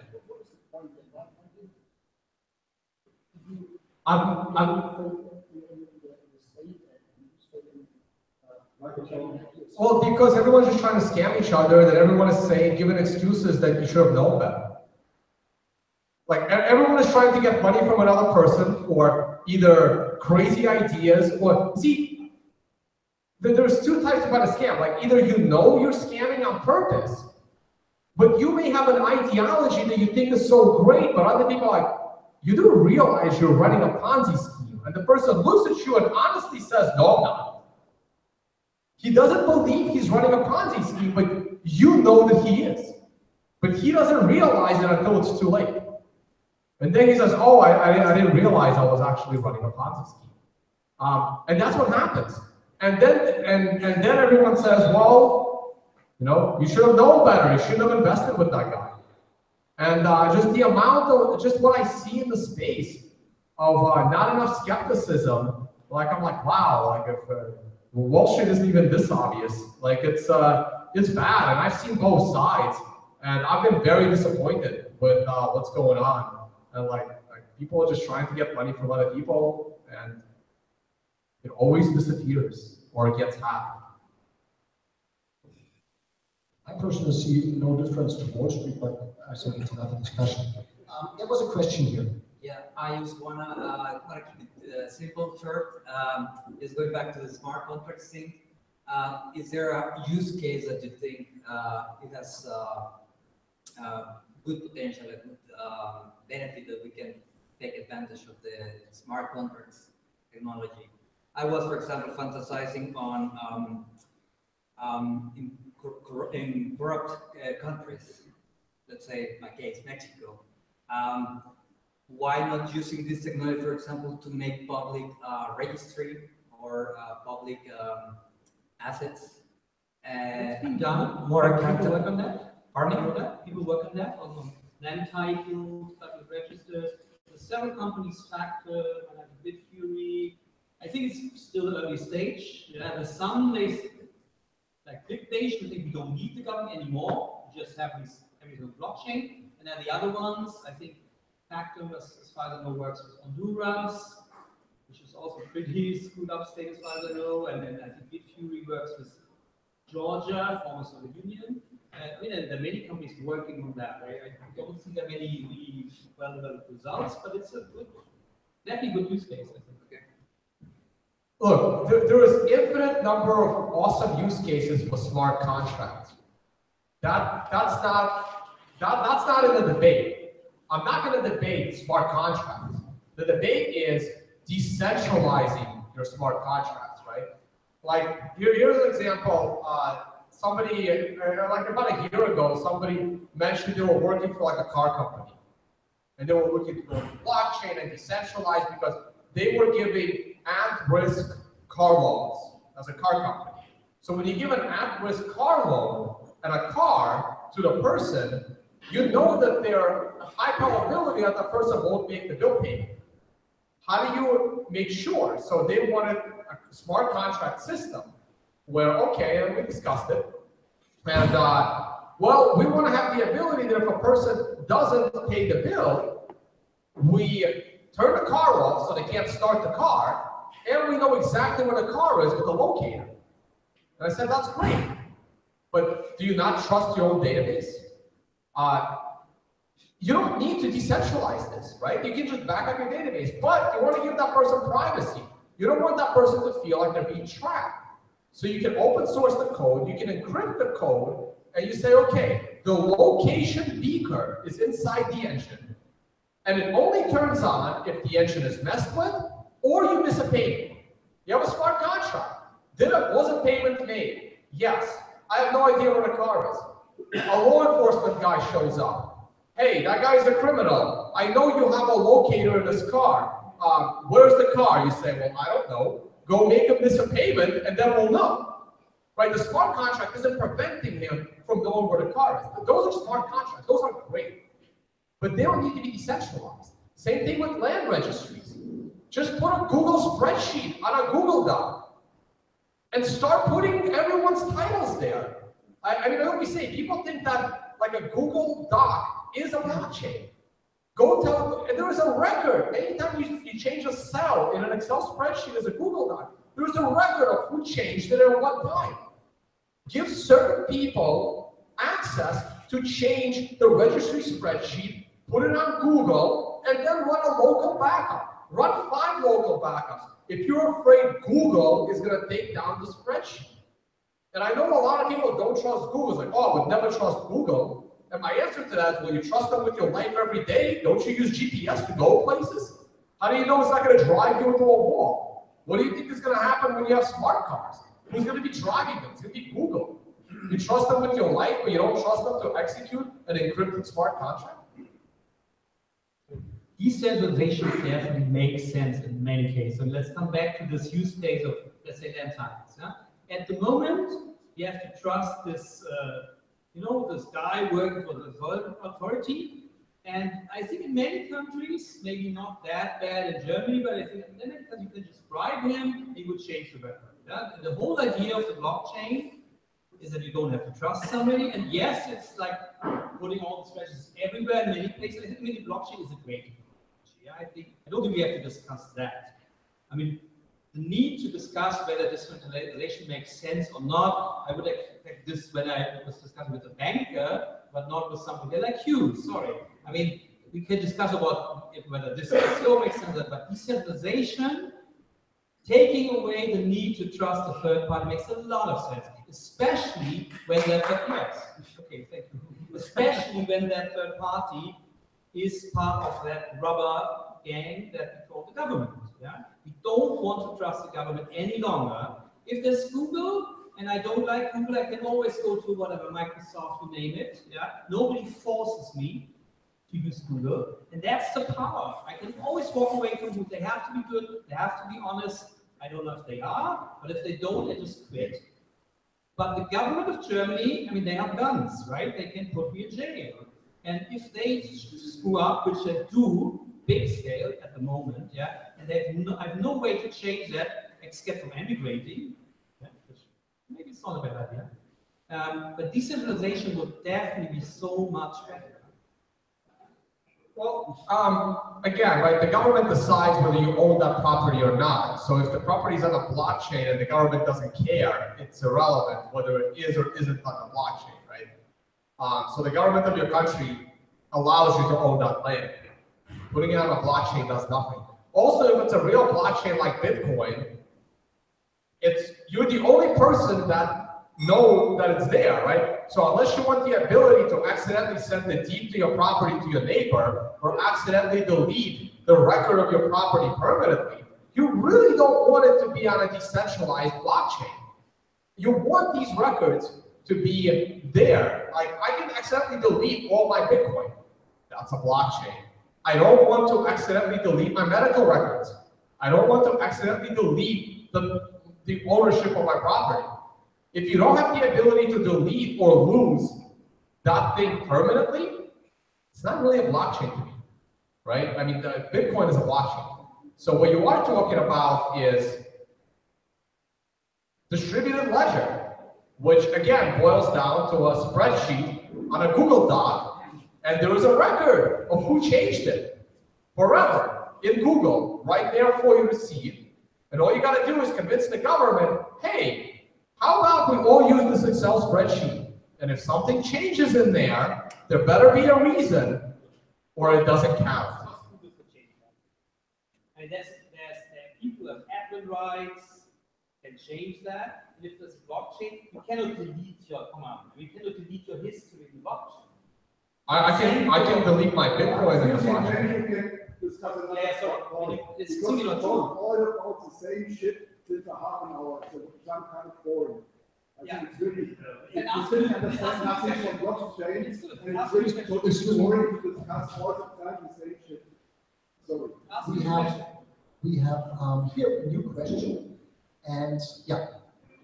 Yeah, I just wanted to comment that probably we are in the very early beginning, and we'll probably see a comeback of ICOs when the market cap of something like a big Bitcoin is so huge that we can start solving global problems we cannot solve in any other way. There's a great video from Andreas Antonopoulos, Bitcoin for Beginners, where he's explaining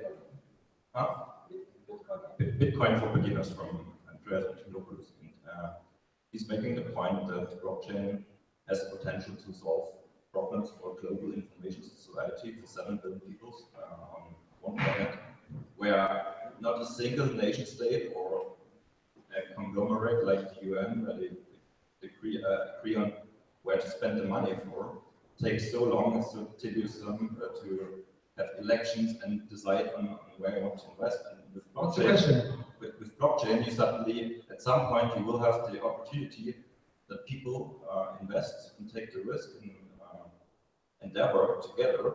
And of course, they want to have some security that if they invest in that and it turns out to be profitable, that they want to get a reward on that. And I think at that point in time, maybe 5 years or 10 years in the future, ICOs will have a comeback when we will organize these kind of projects via DAO, decentralized autonomous organization, because you wouldn't want to put $1 trillion into just a few people's hands to decide on. Actually, I would prefer questions. And so I just wanted to comment that ICOs are probably in the early stage right now and not for the right problems. There will be a time when ICOs will have their value for bigger problems we cannot solve right now with nation states advice. I just got a question there. No question, please. I didn't hear a question there. Oh, that's a question, though. Next question. The question is, do you see a value for ICOs in the future for problems that are so big we cannot solve right now? Or do you think we cannot solve all the problems in the world with the institutions and things we have right now, so we don't need ICOs? I think ICOs are a great way to fund startups. It's a very good tool. I think it needs more rules. It probably needs some more different installments, whatever, smart contracts. ICOs is an investment, funding mechanism. And that's needed, it's great. And I think ICOs are a good tool. They're a bit immature, they're a bit early stage, lots of abuses, obviously, but that's normal. And I think they will eventually mature. And I think ICOs are great. I loved what Bitcoin did by creating a censorship-resistant value transfer, but I do not like ICOs because they just get around all the laws of funding that have gotten here over 100 years. I don't see anything good coming from ICOs. Okay, thanks for this question. I give the mic back. Gentlemen. But what do you think about, it's known that many of the investors today finance only some hype schemes, but the real schemes don't get any money, you know? Look at the world at this moment. So many fields have no money, and with the ICO tools, we maybe can find finally the things which are really important. I think the ICO is really a good tool if you think about it in a serious way. And I think your way of thinking is some kind of strange. So it's typical Wall Street shit. Well, look, if your project can't get funding, then it's probably, I mean, you may think it's important, but the world doesn't. Otherwise, it would get funding, right? Also, look, some of the best projects, I know a lot of people have good ideas, and a lot of people have good ideas without any money to realize that idea. And quite often, they're not as good of an idea as they think it is. Satoshi Nakamoto believed in his idea, he started it himself, and he did it himself. And he used his own money, and other people believed in it, they used their own money. Real innovations, they come from grassroots. Now, they don't come from $100 million investments. If you need a $100 million investment in your idea, like all these ICOs, it's probably not a very good idea. And you're probably going to just blow through that money. Some of the best ideas came with no money and just effort. But give me an example. What's an example of a good idea? And I'm probably going to disagree with you. Thousands of ideas which are really established with all of the investment assholes which don't see any different kind of people of important projects. Look on the world. So many people have nothing to eat. Why you don't fund actions to eat more people? It would be easily possible. But the stupid venture capital assholes which are spending billions of money don't see this because they are totally blind and only want to establish more and more money and they don't see anything. So you see that the financial system today don't work. It don't finance the needs of the world. You see it in many things. Well, I think it's with Bitcoin and ICOs, it wouldn't be possible. But again, how do you feed the rest of the world, right? You try to confiscate money from the rich and you give it to the poor, right? No, I mean that's basically if you're gonna feed the world, how else do you do it? The good thing is you don't need the rich assholes anymore. You know, you just make new. Where do you get the money from? Because you print it out of thin air. You make an ICO and then you have. So you print the money out of thin air. You don't need the rich assholes. So you want to print money out of thin air. How is that different from the current system? It's much better because you can make money where money is needed. But they can do that themselves, right? Those governments in third world countries also print their own money. They print their own money. Why do you think that you printing your own money to give to those poor people is going to be any different or better than their own government printing the money? Because I can tell you, because many people decide if one project makes sense. And now it's like one Mark Zuckerberg or some other host decide what to do. Look on Facebook, it's a good example. Look on the shit of Facebook. You see, 1 billion people have to have this website where you can do nothing, you know? In fact, you can do nothing. No, people communicate with each other. I mean, I travel the world, I'm connected with Facebook. Just because people choose to waste their time on Facebook and post pictures with their food, how are you going to change their mentality? I mean, and why is it like this? To sell advertisement, not to transfer. Give me one second. Yeah, okay. Just Still interesting and who not? Still interested in this discussion right now?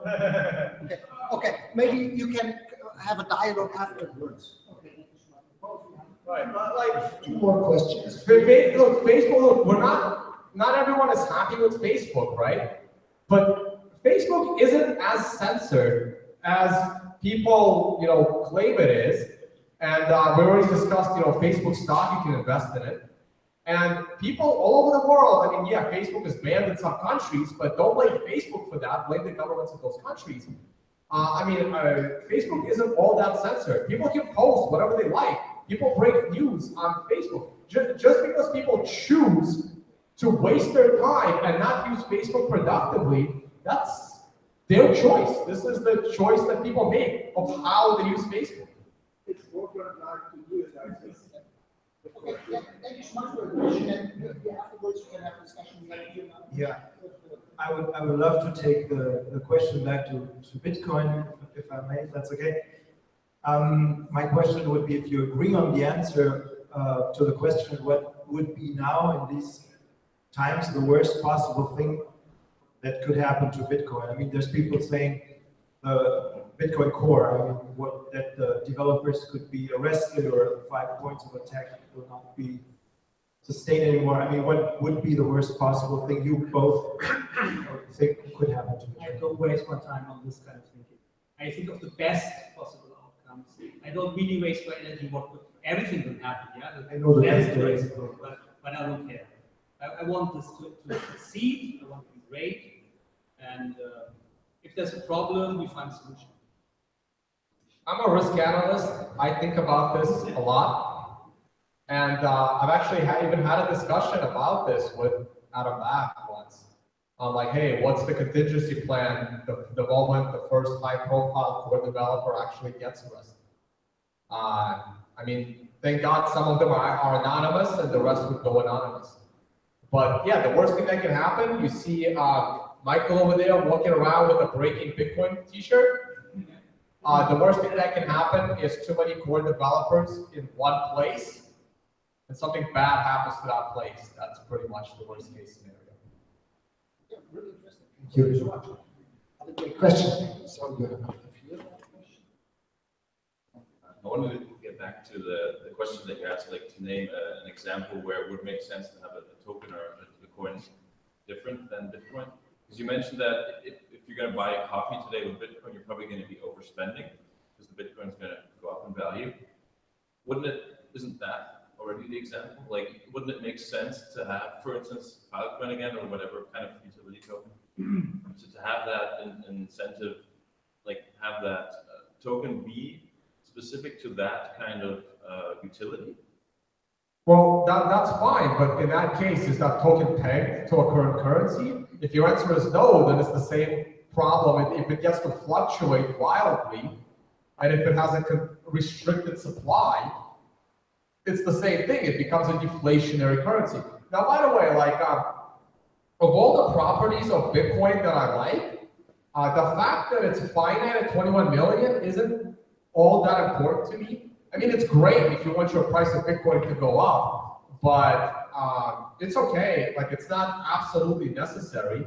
In the future, a perpetual, like people say, oh, Ethereum is bad because Ethereum will be created forever, the Ethereum token. I'm like, look, I hate Ethereum as much as anyone, and I can complain. I have 10 points of why I don't like it. But it having an infinite inflation is actually not one of them. It's not ideal, but it's not the biggest problem. So when it comes to Bitcoin as a currency, it's not that it's not good for coffee. It's just that there are easier, more useful ways to buy your coffee right now. There is no other way to support something like WikiLeaks. There's only Bitcoin. And altcoins maybe now, but there's pretty much just Bitcoin to support WikiLeaks. That's where it's important. One day, maybe it'll be important to buy your coffee with it because it makes the most sense. But right now, it's just not that important. It's not the, you'd have to peg the currency to something else in order to have that kind of stability.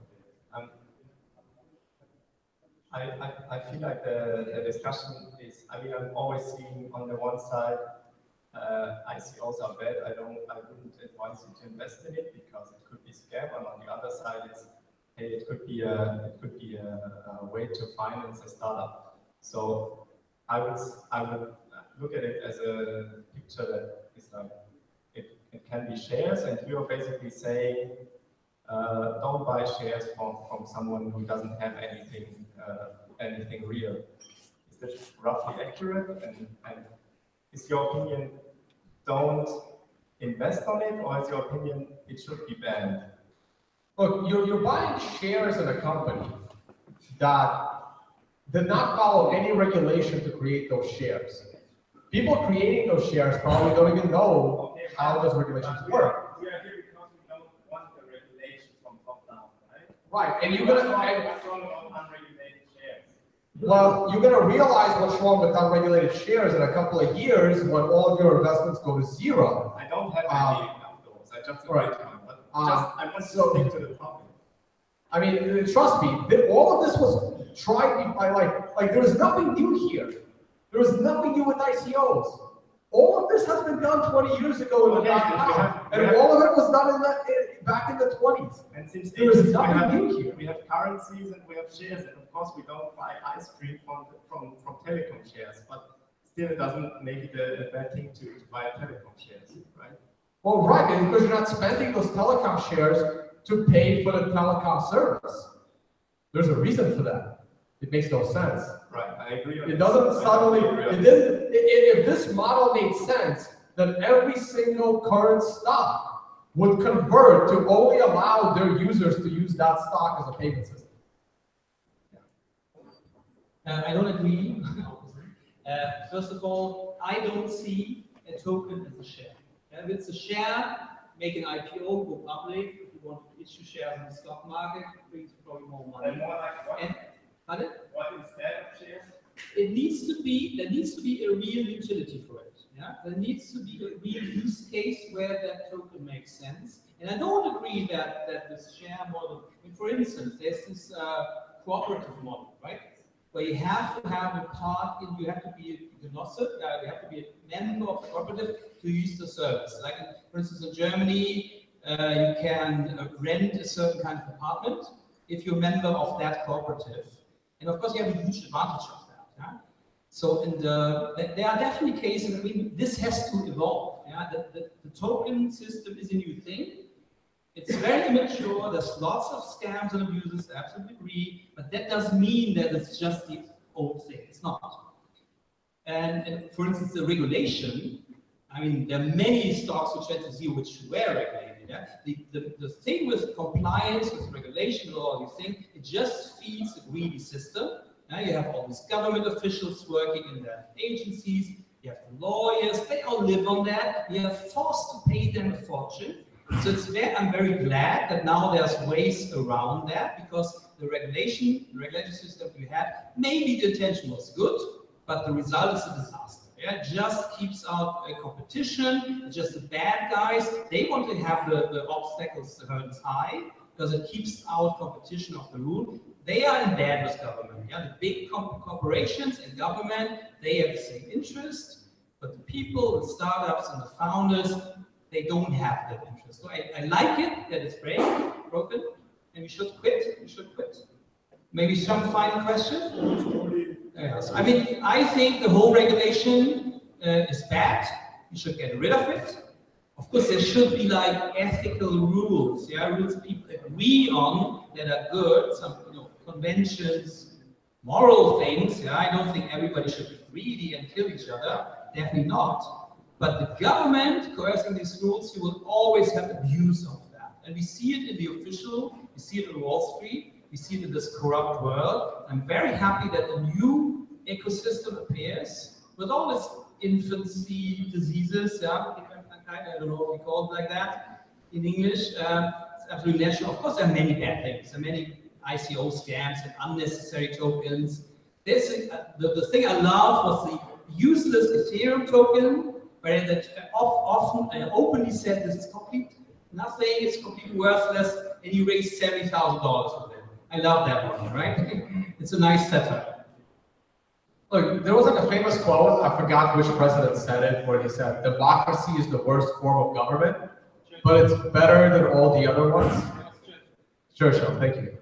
And look, I'm not saying the SEC and CFTC and the IPO model, I'm not saying it's great, but it's so much better than what I see in the ICOs. That's all I'm going to say. Okay, thanks. So we have two more questions. One question here. So Charlie Lee is the creator of Litecoin, and he also came up with the slogan that Litecoin is the silver to Bitcoin's gold. As far as I understand his vision correctly, he tries to permanently link them Bitcoin and Litecoin together by Lightning Network and atomic swaps. So, your position mentioning that you see more everything going towards Bitcoin and all the other altcoins going to die out, and towards the position like they would permanently link together. Sure. So if there is an altcoin that I believe can survive long term, I do think it's Litecoin. Now that's a big if. This is not an endorsement to go out and buy Litecoin, right? So for me, I think Bitcoin has a greater than 50% chance of survival for another decade or two. After that, who knows? I would give Litecoin maybe a 3 to 5% chance to survive another decade or two, right? But it's the best chance we have. And I think that if Bitcoin can't handle the global demand for small payments, Litecoin will be useful. It's also useful, you know, it helped us get SegWit. I mean, it's a decent testnet. There's some value on it. But at the end of the day, they're all competing for the same electricity. They're all competing for the same investment. And most people mining Litecoin are doing it to get the Bitcoin. For me, Litecoin is just not innovative enough. I don't think Litecoin is very interesting. If you want to compete with Bitcoin, you really have to do things better. I mean, like Monero is much more anonymous, or Zcash, and Dash has high speed, 1 second confirmation. I'm not so sure whether the anonymity is good. It has a governance system. And hopefully we see more coins which are even better, which really improve. But Litecoin is, I think it's pretty boring, actually.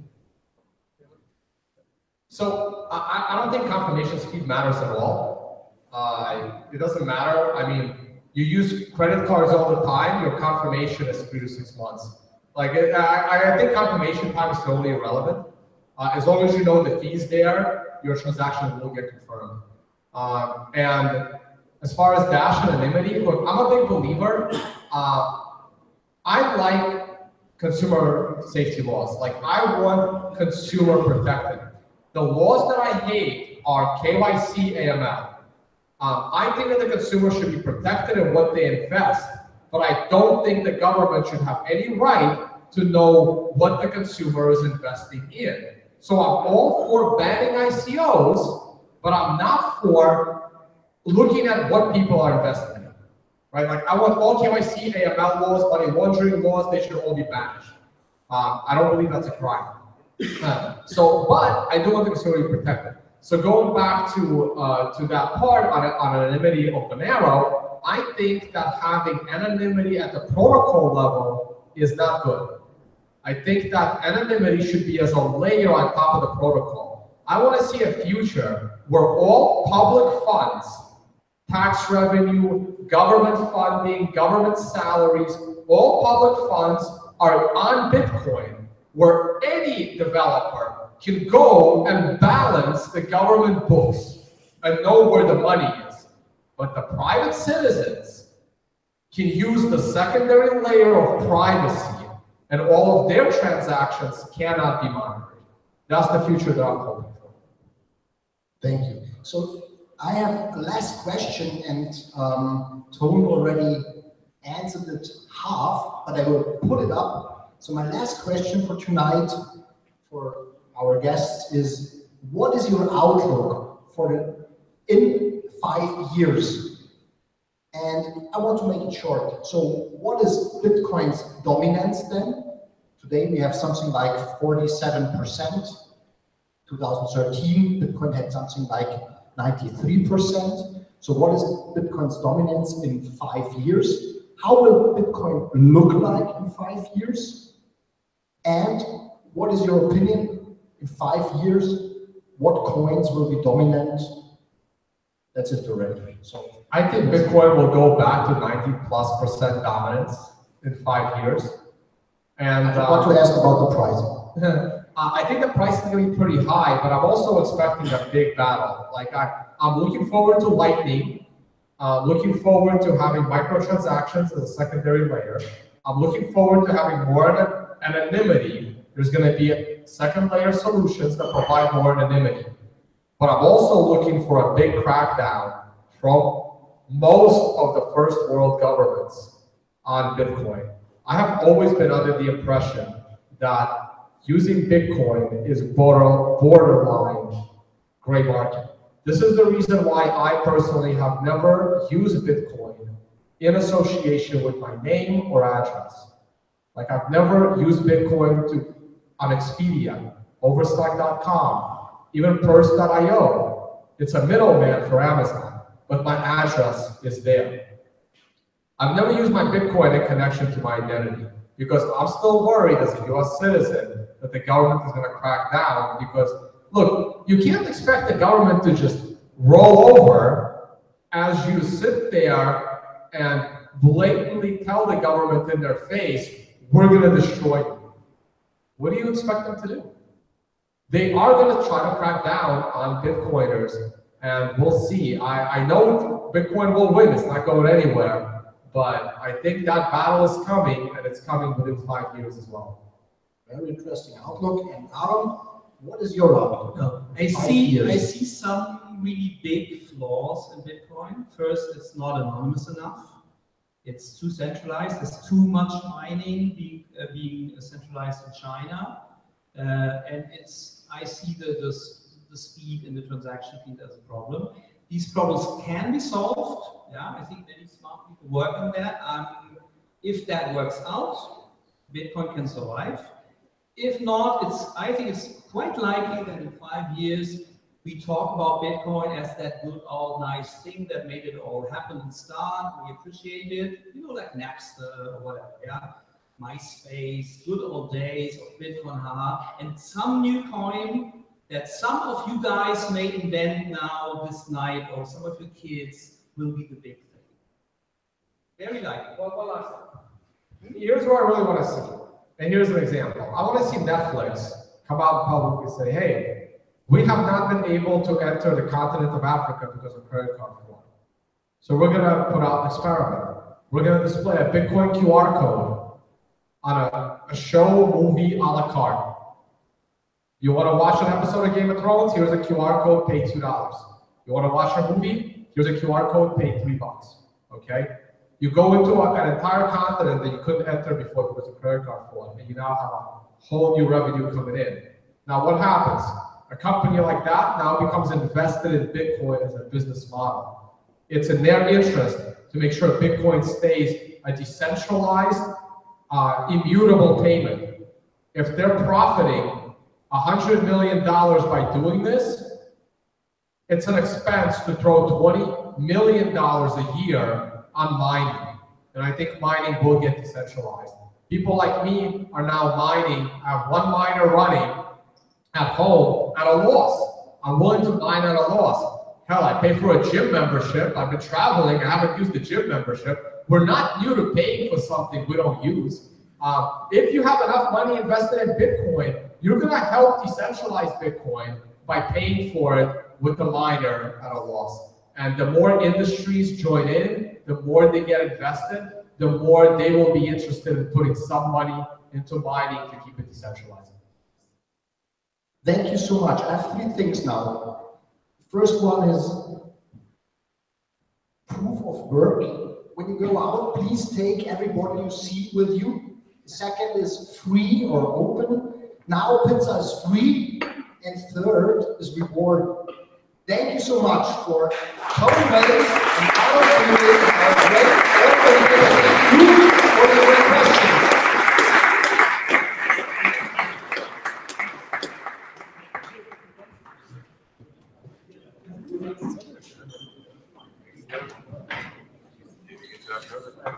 Oh, maybe tomorrow. Living now from San Diego for 2 years. Wow, this is one late running meetup in the city. Hey guys, we're calling it a night. How many of you stuck around? How many live viewers we still have? Damn.